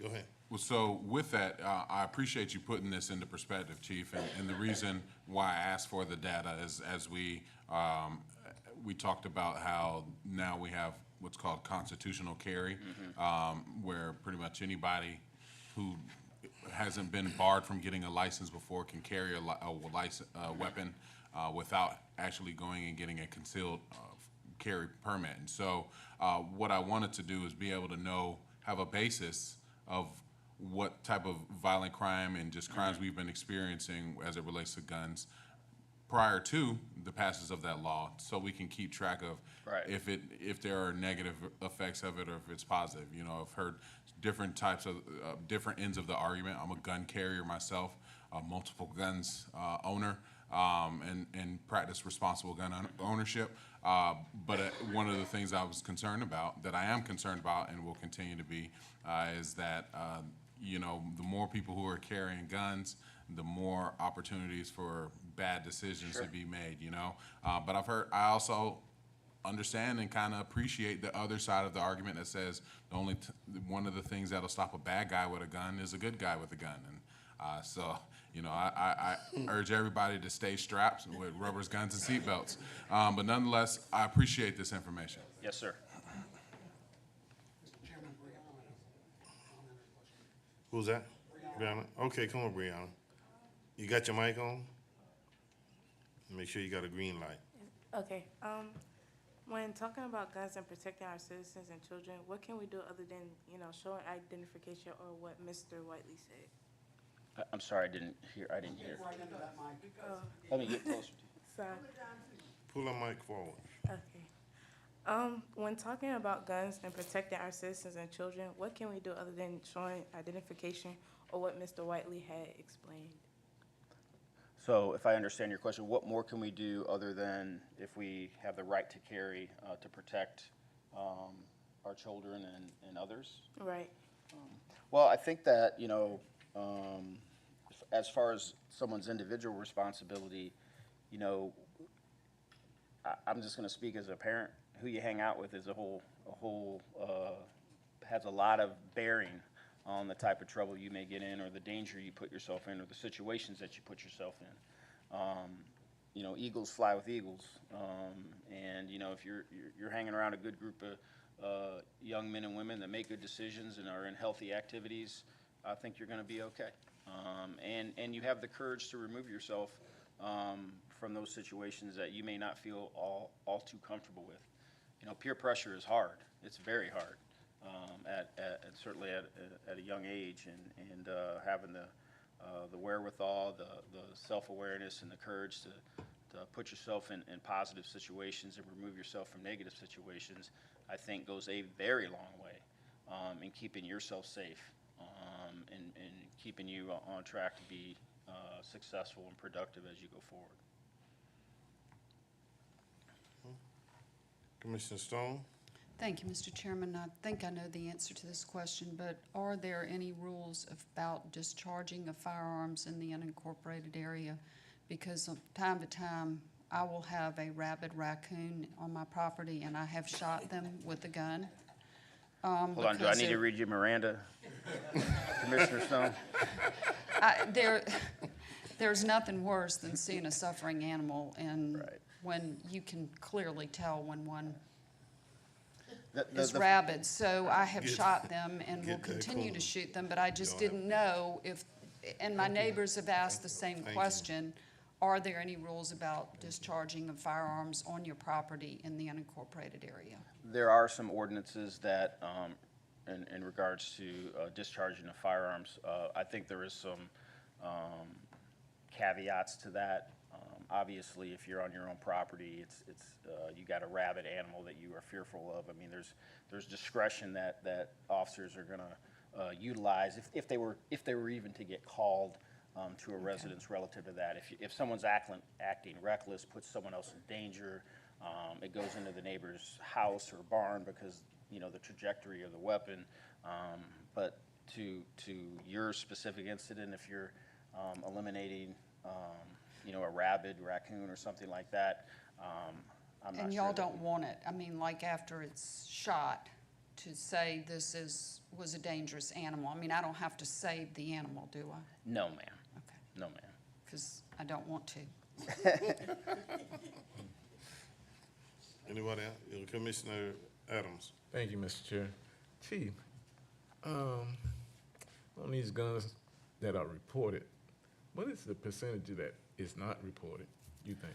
That's a great question.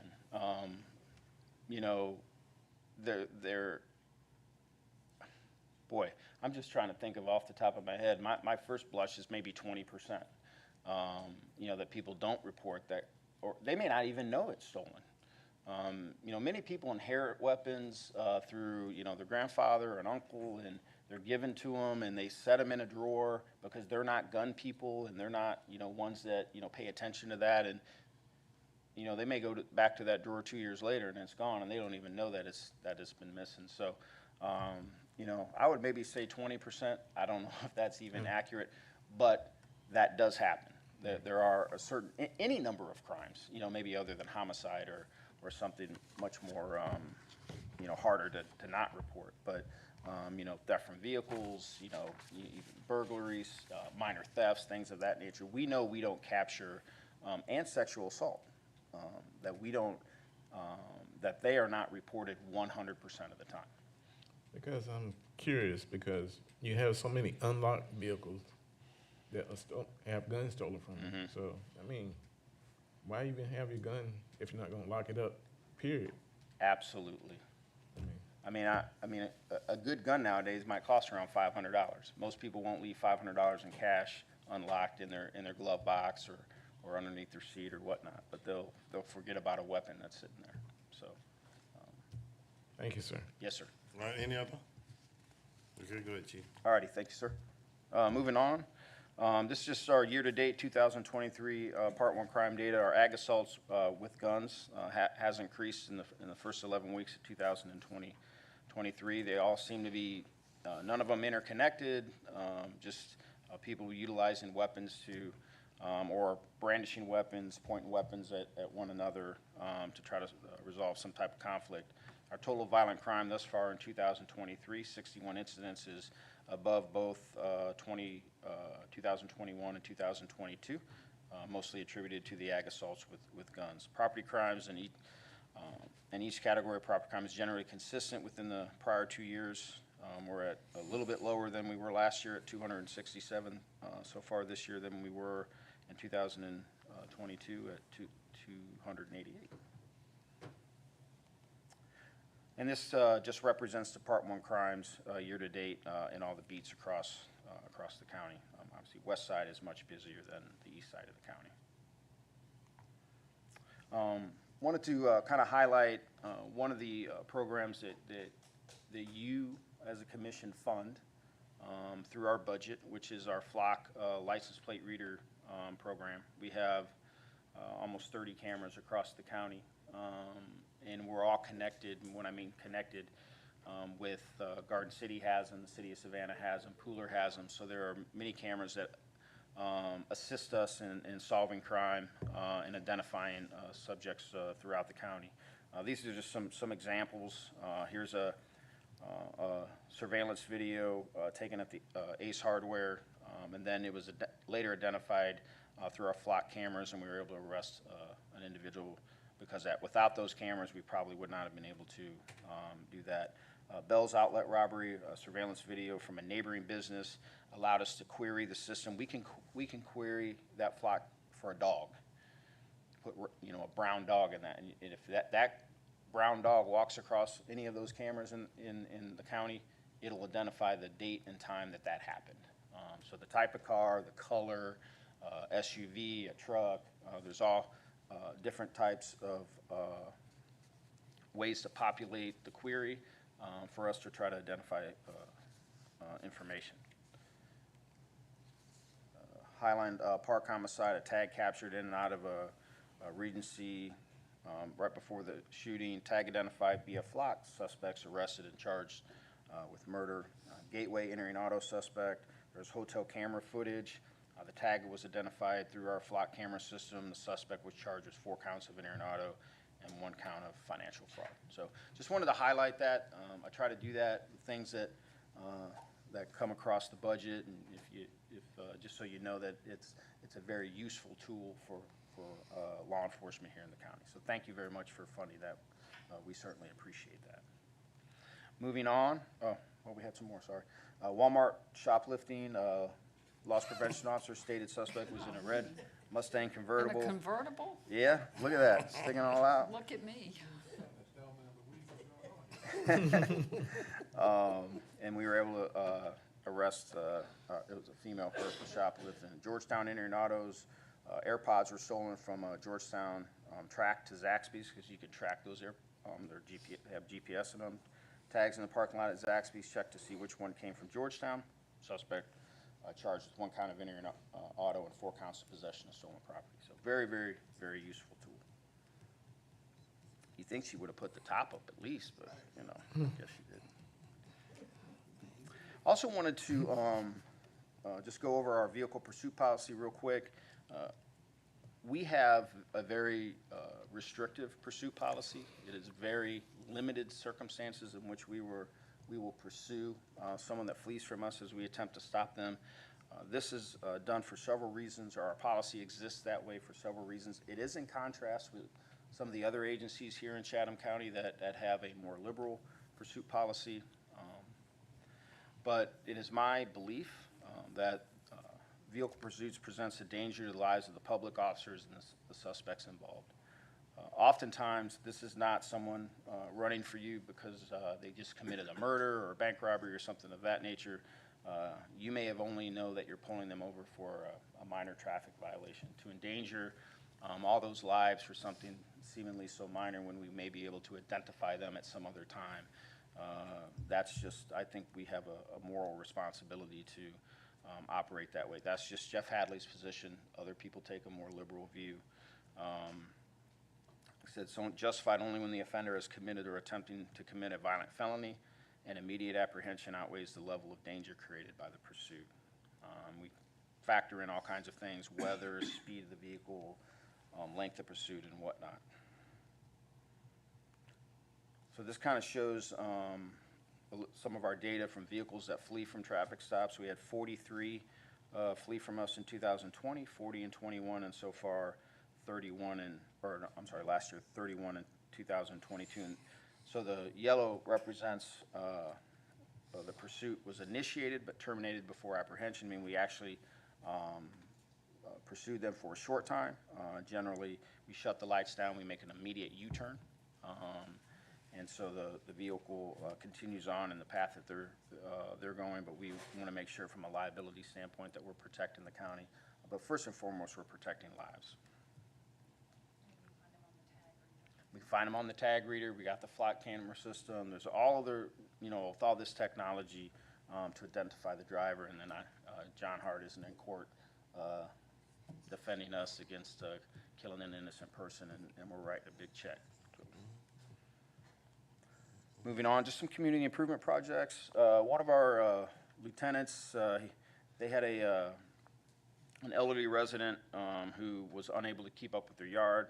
He identified that just through patrolling the neighborhoods, and he was able to contact a landscaper that he was familiar with, and they came out and did this guy's lawn for free because he was too elderly to keep up with his yard, but he was still living in his home. So I thought that was a great example of community policing and doing the right thing for one of our residents. We were also able to, the Knox Rapid Access System got installed at the Hancock Day School, so in the event of an active shooter or some reason we need to get in there, we were able to get in there without needing a key. We also put some signs out the Whitmarsh Preserve after a victim had items stolen from his unlocked car. So we wanted to put some signage out there that did not exist previously. And as some of you may know, we launched our Chatham County Police Department app last week, I believe, and it's available at the App Store or Google Play or the QR code. It should be in your email, your county email. You can receive emergency notifications. A person can request extra patrols or report issues, animal complaints, graffiti, things of that nature. Has a link to our career listings, has a directory of all of our precincts and things of that nature. It also has access to all of our standard operating procedures.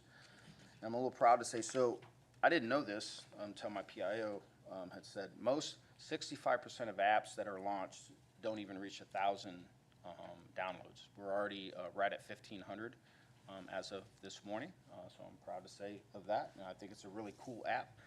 This was a project by Captain Nico Janovic, so I wanted to thank him for ushering this project through. He did a great job along with Betsy, the PIO. So if you haven't already downloaded it, please do. And then we already went over Racine. So a couple things that weren't on the agenda or on my presentation.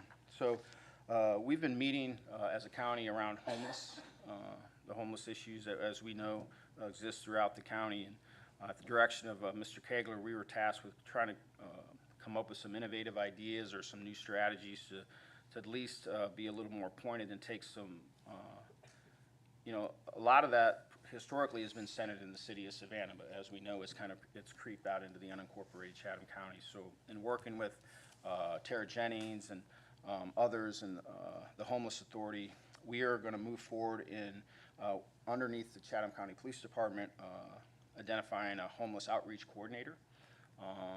And that person will be working closely with all the resources that are available for the homeless out there, being point on that. That'll be their primary focus, so it isn't a secondary duty or a third duty or a fourth duty. This is going to be this individual's primary responsibility to address the homelessness issues out in the county and trying to work with the Homeless Authority on strategies to get them directed to resources, get them moved off private property and things of that nature. So I think you should see something come across the agenda here in maybe the next meeting.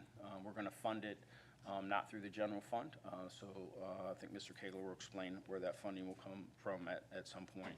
So, but we are paying attention. We do realize it's an issue out there in the county. We're going to work with the agencies that we can to try to have a greater impact in the unincorporated parts of the county than we've been able to in the past. So, second, there, I wanted to thank. I don't know if is Ms. Diane here. Oh, there she is. Okay, and Kelvin, thank you so much for the shout out in your proclamation, your presentation. So, you know, we just appreciate them so much. And another task from Mr. Kegler is looking for different ways to assist 911 with the challenges relative to staffing. So we came up with the idea of utilizing Chatham County Police Department officers and or civilian personnel. So we already have existing employees, and we put out a survey of those employees to see who would be willing and interested in assisting 911 and answering non-emergency calls, and on an overtime basis. And I was honestly pleasantly surprised. We had 35 employees express interest in doing so, which is a great number. I think so. We're working with Diane's team to identify their skill level, what experience they have with working a CAD system, or do they have any previous dispatch experience, and then creating a training curriculum so we can get them trained up and ready, plugged in, and assist with some of their manpower shortages. So we've been working, we're going to work steadfast on that over the next couple weeks so we can get that put into place and give them some relief because they need it. And again, Diane, we appreciate you and all that you do and how much you care about the telecommunicators and what's going on in the county. So, so look forward to that coming down the road. Chairman Ellis, I know through the manager's office asked relative to our coordination on Orange Crush or the potential of what may occur, and I've talked to Chief Hayes out there at Tybee. We're in constant contact, so as more information develops or they confirm if there's any events, then we'll assist them in any way, shape, form, or fashion that we can. But so far, that no one's pulled any permits, I don't believe. You know, there's a lot of hype that comes around. I think people get all worked up, maybe unnecessarily, quite frankly. But so we'll continue to liaise with them, and whatever assistance we can provide, we certainly will. Okay. And my only reason for doing that was I met this week with the president and her staff from Savannah State, as well as the mayor from Tybee. Okay, and I know that we cover from the end of Thunderbolt on 80 all the way out to Lazaretto Creek. And so they've got to go that way to get there. Right. And so that's why I said to them we needed to reach out to let you all know. And to let you know now, there is social media bliss about 2 days for Orange Crush, 2 different dates, but nobody has applied for any permits or none of that. So the college and Tybee wanted to get on the same page. So we had that meeting. That's why I sent that to you. That's great. To ask you to, you know, be with them, be with the chief out there so you can kind of coordinate what needs to happen there. Yes, sir. All right, because we don't want the stuff that happened out at the beach. Yeah. Miami Beach. Yeah. You know, we don't need that here. And so I think that's what prompted us to have that meeting. Okay. And so I wanted to make sure that we're all on the same accord. Yes, sir. Okay. Absolutely. And last but not least, Keller's Flea Market. I think Commissioner Whiteley, you had gotten complaints, some noise complaints and whatnot. So we do have a noise meter. So we also every time a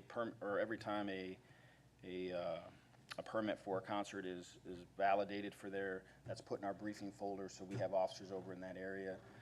We also discussed, and this is probably more of a policy issue, I know we talked with Greg, I'm not sure if Greg is still here, is maybe on some of those, like Sunday nights, instead of letting them go to 11, maybe only allowing them to go till 9 p.m. or something like that. So I think there's some conversation we can have relative to the policy of the county and what we allow. But we are paying attention. We do have officers out there. And any other complaints, you just let us know. Absolutely. And thank you so much for that, because the biggest issue that my constituents have shared with me is they don't mind it, but on a school night, Right. that's the tough one. Right. So thank you so much. Yes, sir. And that's the end of my presentation. I'll be happy to All right, answer any other questions from anything? All right, thank you, sir. Thank you, sir. Appreciate that. Yes, sir. All right, as we move on to the action calendar, we have taken off item number 7. Okay, so may I have a motion to accept the action calendar in its entirety except for number 7? So moved, Mr. Chairman. Second. Properly motion and second that the action calendar be accepted in its entirety with the exception of number 7. Are you ready for the question? Please cast your votes. Okay. We move on now to, there are no first readers. We go to second readers. Amendment to Article 6 of Chapter 15 entitled Wellness Ordinance of the Chatham County Code. Is there a motion? Need a motion? To Number 1, under second reader.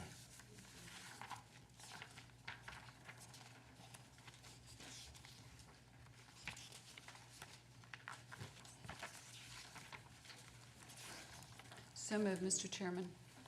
All right, got a second? Properly motion and second that the amendment to Article 6 of Chapter 15 be granted. Are you ready for the question? I have a quick- All right, quick question. question, Mr. Chairman. So with that, is this an effort for us? I understand what we're doing because the city is forcing people to annex if they want to tie into their water. Are there any other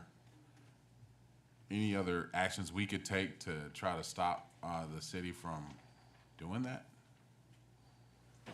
That's a longer discussion. We're working with our staff, and I'm gonna let the county attorney actually author this, and we'll let him have a few comments. But the short answer is yes, we're trying to look at some possibilities now. Gotcha. The biggest problem we have is they're using the 100% method of annexation, which means the property owner petitions them to be annexed, and usually it's 1 or 2 people. So it's easy to get 100%. And then they grant the annexation, and there's almost nothing under the 100%. It's not like a 60-40 or a double vote or anything like that that gives you some leeway. All right, thank you. All right, please cast your votes. Okay. Number 2, the petitioner, Tammy T. Hampton, owner, is requesting a zoning map amendment for a 2-acre parcel located at 241 Broadwater Lane from PDR-SM, Planned Development Surface Mining, to RA, Residential Agriculture, with the intention of building a single-family home. The area is to be rezoned, was recently subdivided to create the parcels. The Planning Commission recommends approval. MPC file number Z-0222-000-229, and this is in District 7. We need to open it. We need, I know. We need to open the floor for a public hearing. Right. All right, let me get a motion now before we hear anything from Motion to open for a public hearing. Okay. Second. Properly motion and second that we open to a public hearing. Ready for the question? Please cast your votes. Now, may I ask? Yes, sir. Mr. Chairman, this is in my district, and this Right. is basically a down zoning. So I'm just curious if there's anyone out in the audience opposing this. If not, I will, after closing the public meeting, go ahead and make the motion to approve, and I think it should go right through, unless someone out there is opposing. All right, is there anyone, let's do it this way. Is there anyone who want to speak on this at all? Please sign up with anyone, you want to speak on it? All right, please sign up with the manager. Are you speaking for it or against it? For. You might get to save those words if there's, is there anyone speaking against it? Right, anyone speaking against this? Okay, well, sir, unless you just want to talk, we're about to approve it. Just let him go ahead and sign Okay. in, so we'll have. You've been waiting patiently, Right, sir. right, yeah, let him go ahead and sign in. Mr. Marcus, let me put you on hold a minute. Yes, sir. Yeah, yeah. All right. Hey, if I would have wore a sports coat, I'd want to talk today too, I'm telling you. All right, you want to come on and speak, or you deferring? You gonna defer? Okay, all right, nobody's against? All right, now, give me a motion to close the public hearing. Motion to close. Second. Probably motion and second that we close the public hearing. All right, please cast your votes. All right, Mr. Marcus, now the floor is yours. I'd like to make the motion answer any to. questions if there are Okay. any. Yeah. If so, I'll just make the motion to approve number 2. Second. Properly motion and second that we approve the petition. Are you ready for the question? Cast your votes. All right, so move, now we can move on Let's from hop number this 2. thing on. All right, Some people not retired on this board. all right. The petitioner, Robert McCorkle III, on behalf of the owner, pronouncing Whitefield Oaks LLC, is requesting to rezone the parcel located at 8510, 8512, 8514, 8518, 862, and 8606 Whitfield Avenue from the existing R-1/E-O,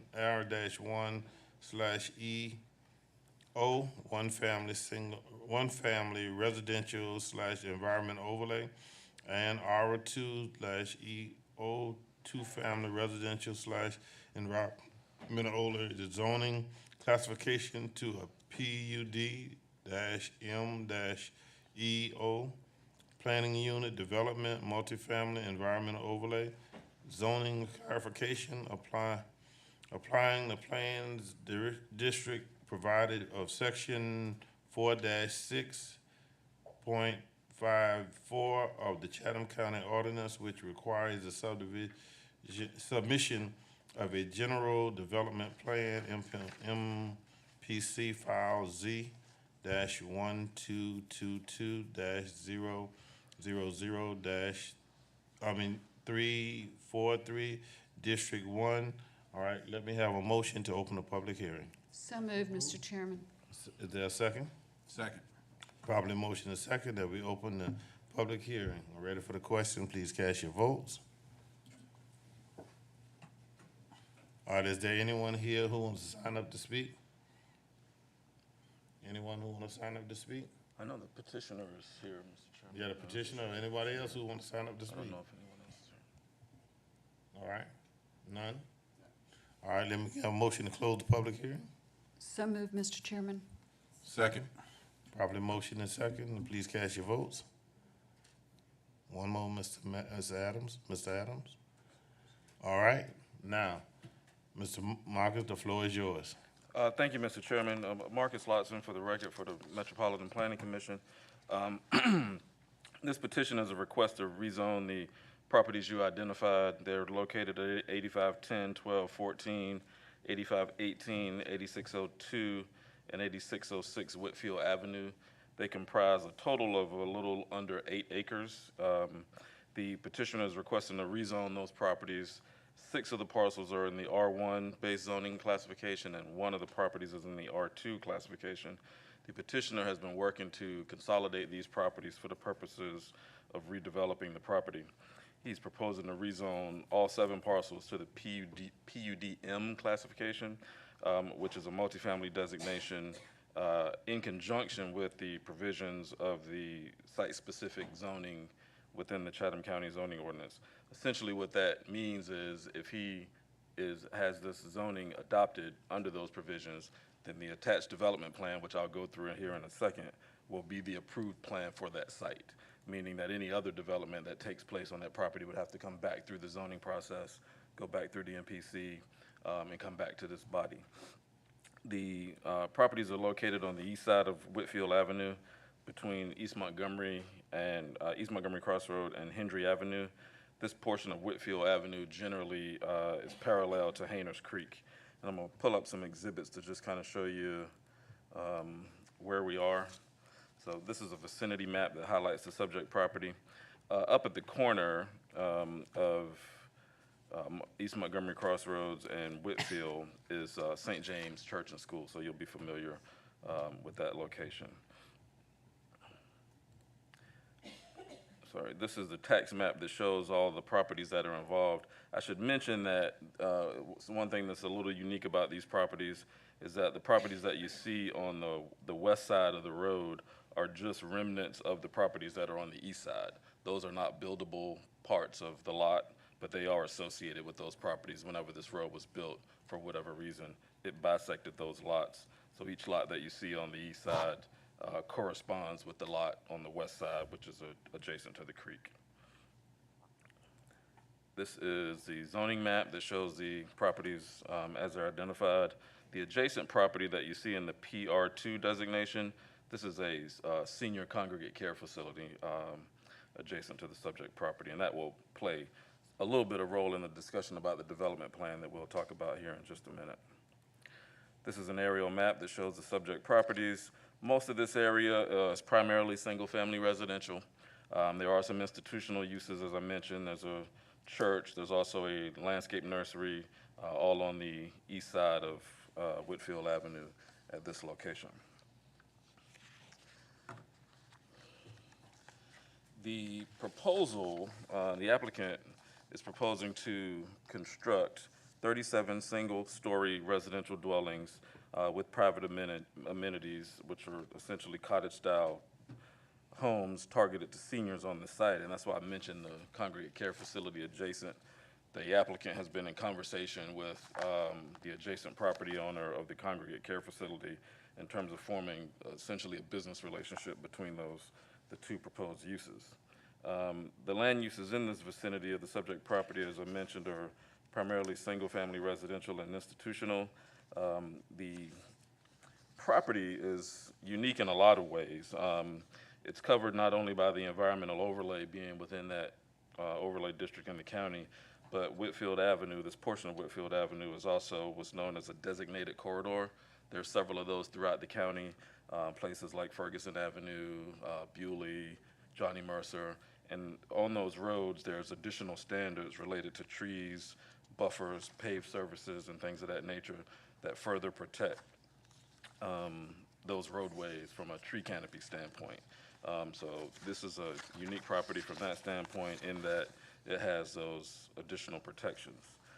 Getting into the petitioner's proposal, they're proposing essentially, as I mentioned, a single-family neighborhood that would be a cottage-style development targeted towards seniors. So they're proposing single-story, smaller, generally, homes that, as I understand, and I'll let the applicant go into a lot of detail, I think they've got their engineer here, that would be a range of between 800 and 2,000 square feet in terms of the building footprint.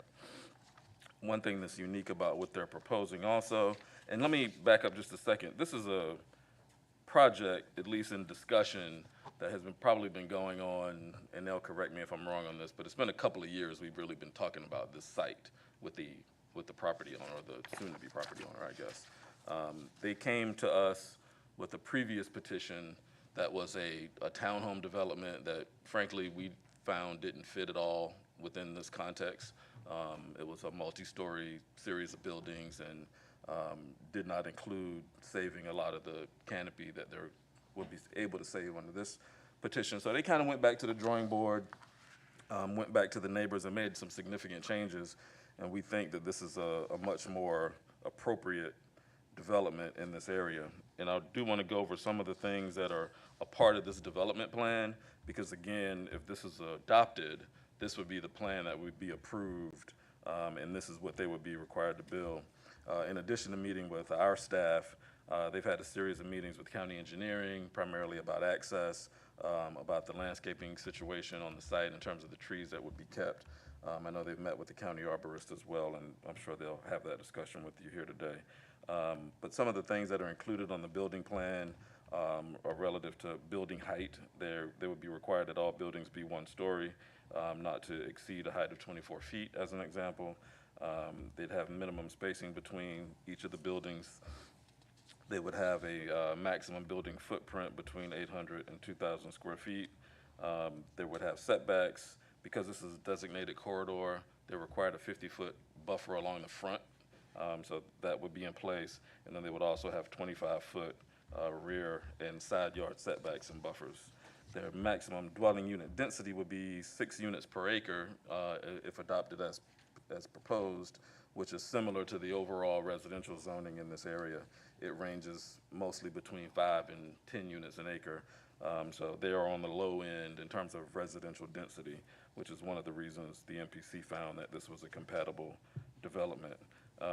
In addition to that, their minimum percentage of gross land area to be reserved for open space would be 60%. So the majority of the property would be undeveloped. They've got some plans that they want to create a pedestrian paths, unpaved surfaces within the community. So it is a development that is attempting to be sensitive to the existing site from an environmental standpoint. The one other thing, maybe 2 other things, I'll be quick though, that is unique to this is that they're also proposing architectural standards. We do not have any architectural standards within the county zoning ordinance. However, if they are applied to this plan, they would apply to the development. They're proposing the standards related to massing and composition. They're proposing exterior materials that would be allowed and those that would be prohibited, such as vinyl and aluminum siding. Oh, sorry about that. They would be prohibiting things like vinyl and aluminum siding. They would have be required architectural shingles, as an example, or standing seam metal roofs. And I mentioned the density, the buffers, and the landscaping. All in all, we believe this project has come a really long way over the last couple of years in discussions with this applicant. We think that the density and the housing type is consistent with the pattern in the area, and the Planning Commission is recommending approval of the zoning in conjunction with the development plan that's before you today. All right, any question? All right, Commissioner, excuse me, Commissioner Kicklighter, anybody else? Commissioner Stone? Thank you. Anyone else? I'll save your question. I know what your question is about to be, unless you, but, well, was it unanimous, the approval? The MPC voted 9-0 for approval, yes. Okay, and let me just ask, is there anyone out in the audience that actually opposes this?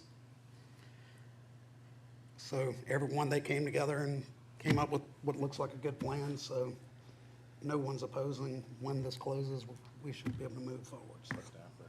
So staff recommended as well as the board? Correct, yes, sir. Okay, thank you. Commissioner Stone?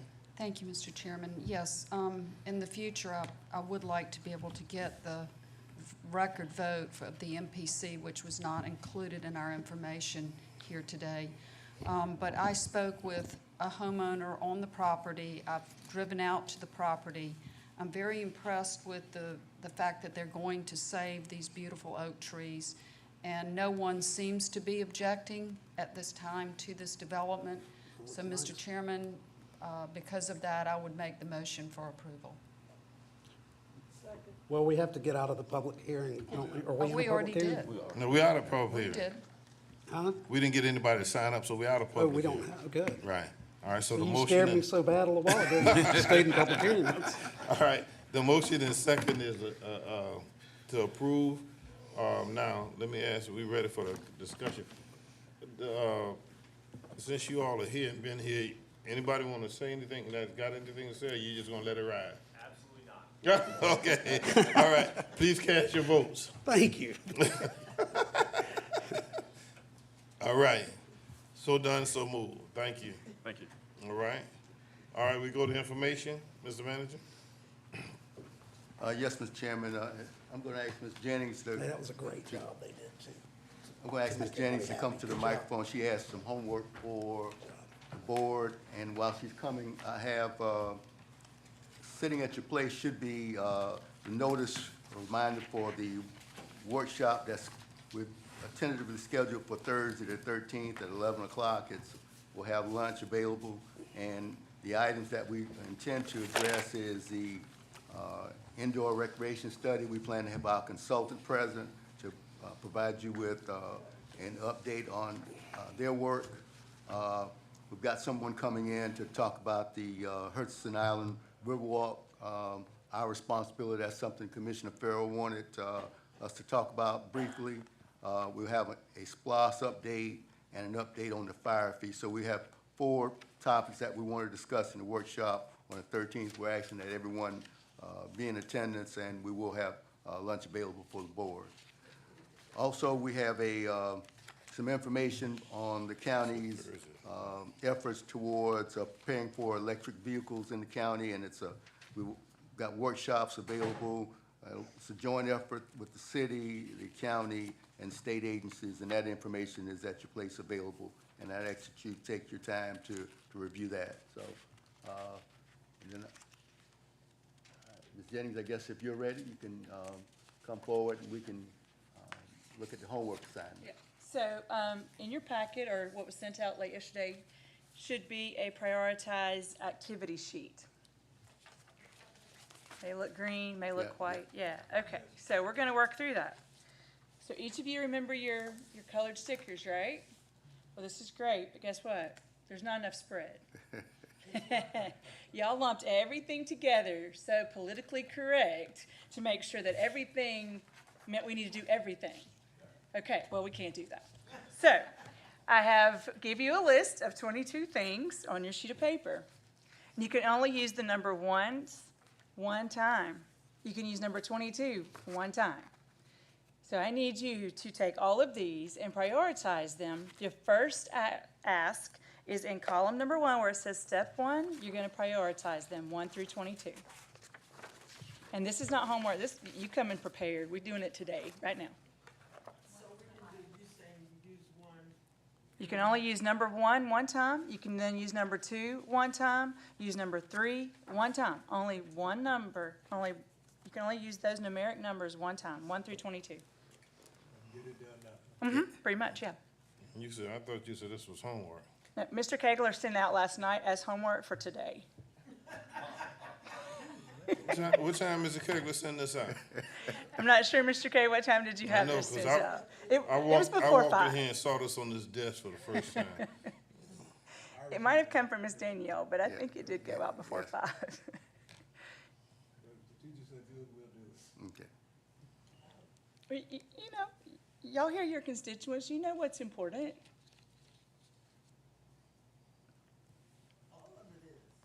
Huh? It depending on where you live, depending on where you live. That's why each of you represent your constituents, and then I will try to take the score. What did you ask, Commissioner Whiteley? Don't entertain his question? Depending on where you live, Okay. they got different issues. And all of them are important to them.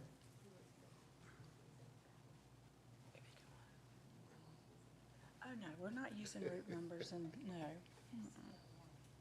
It's just one time. Numbers and then Roman numerals. Number 1A, number 1. Well, hold on, we're gonna get to that. That's step 2. And I tell you, my meeting last night, that's what I'm saying, depending on where you live, these issues. I understand. It's just, this helps us when it comes to budgeting. It helps when it comes to staffing resources. It helps in a lot of ways.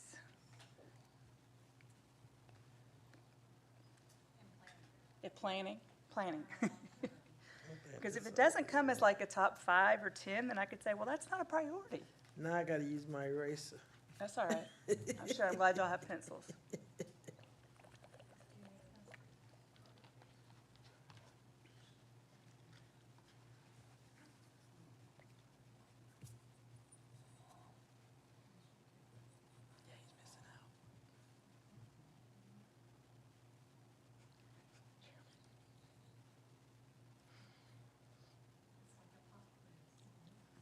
They were prepared, though. No, it wasn't. I wasn't. I'm gonna remind you of that. You want me to be last? I know, I'm gonna remind you of that. I'm not always prepared when you call me. I know. I call you because there's some stuff going on. Oh, goodness, I need to go back again. Yeah.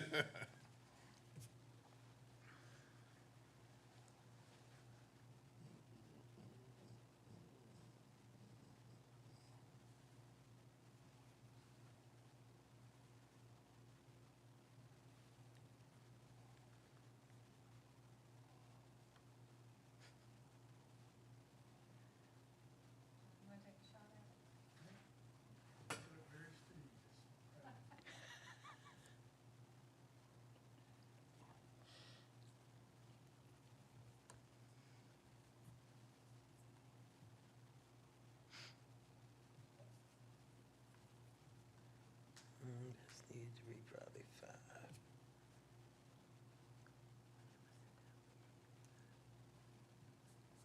This needs to be 5. 5 becomes 6.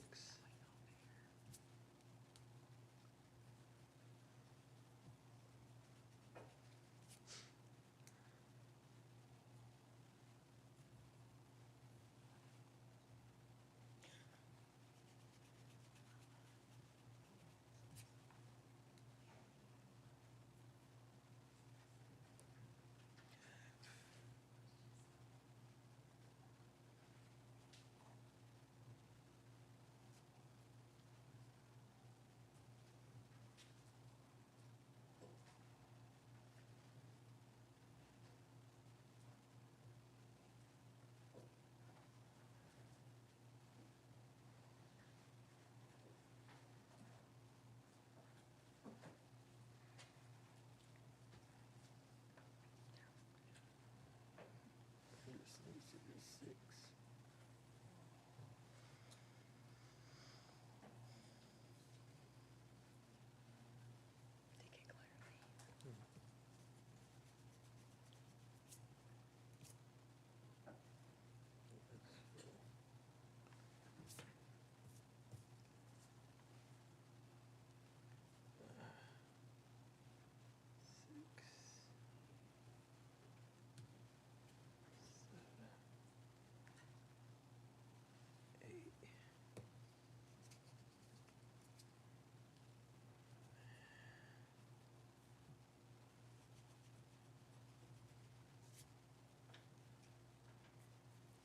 When you've got all of that in step number 1 completed, you ready for me to give you the action number 2, or you want to wait?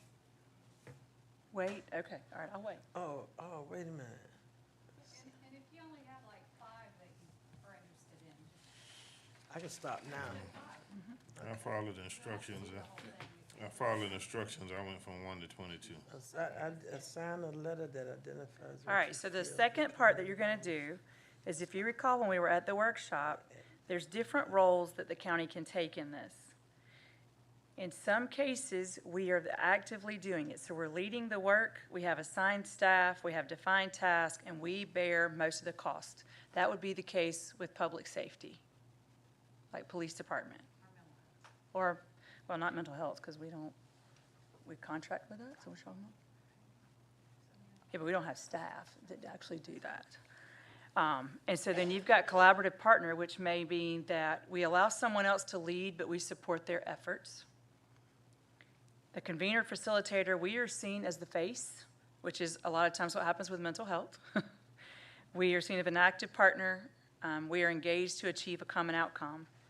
And then investor is where we put the funds. And in some of those situations, we are seen as the face. We're using county funds and leveraging resources, and at times staff are sent in to monitor those things. So you can put more than one letter if you think we need to fund it and lead it, or if you think we just need to let somebody else do it, but we're going to fund it, that's okay too. So that's what I need your help with. You mean like contract in and out? It could be a contract. It could be an agreement that we have. It depends on the situation, yes. So for example, early childhood care and education, that we have historically funded. We've also been a convener and facilitator. But So- we're still using on the alphabets once. You can have more than one letter in step okay. 2. You Mhm. can have more. You than can one. we can have more than one role. Mhm. Got it. We don't prefer all 4 roles, but if that's what you choose, we'll figure it out. I'm still having difficulty with. Yeah, I guess A would be all of them.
It's anonymous? Is it what? It's anonymous, we don't have to put our name. Yeah, so I was going to ask you to send them all down to Commissioner Adams, so I don't see whose is whose. And that way I'm just showing no, it's a total number, okay? You know my handwriting. No, I don't, actually. Miss Janice may know y'all's handwriting. I don't know your handwriting. I know your voices very well, but I don't know your handwriting. Yeah, I'm sure she will. So once we collect these, then over the next couple of weeks, I'll be working to coalesce it and come back with the prioritization and what the goals would be, and then how we would measure that in the 3 to 5 year time frame. Those will be recommendations that I'll ask for you to consider at that point in time. If that's okay with the manager and the chairman, that'll be our next step. Thank you for allowing time on your schedule today to help prioritize the work that we're doing.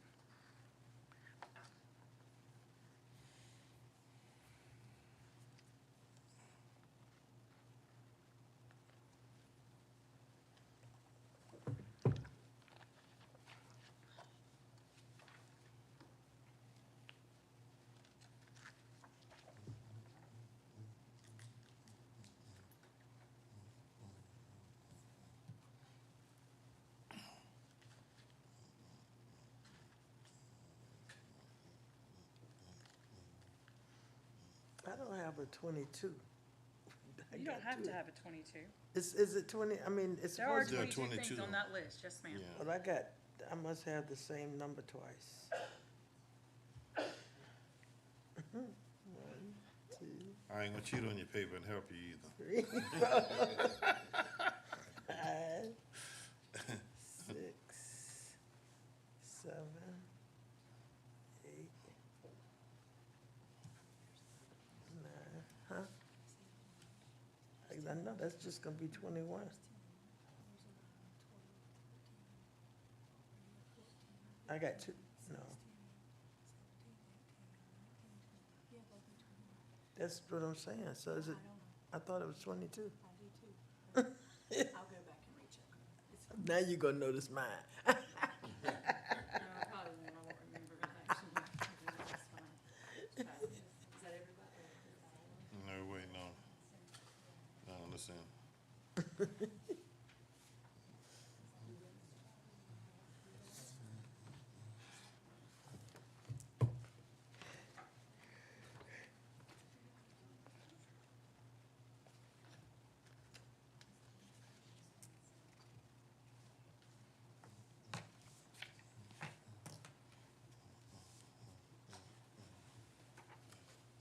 So the workshop is the 13th. At 11.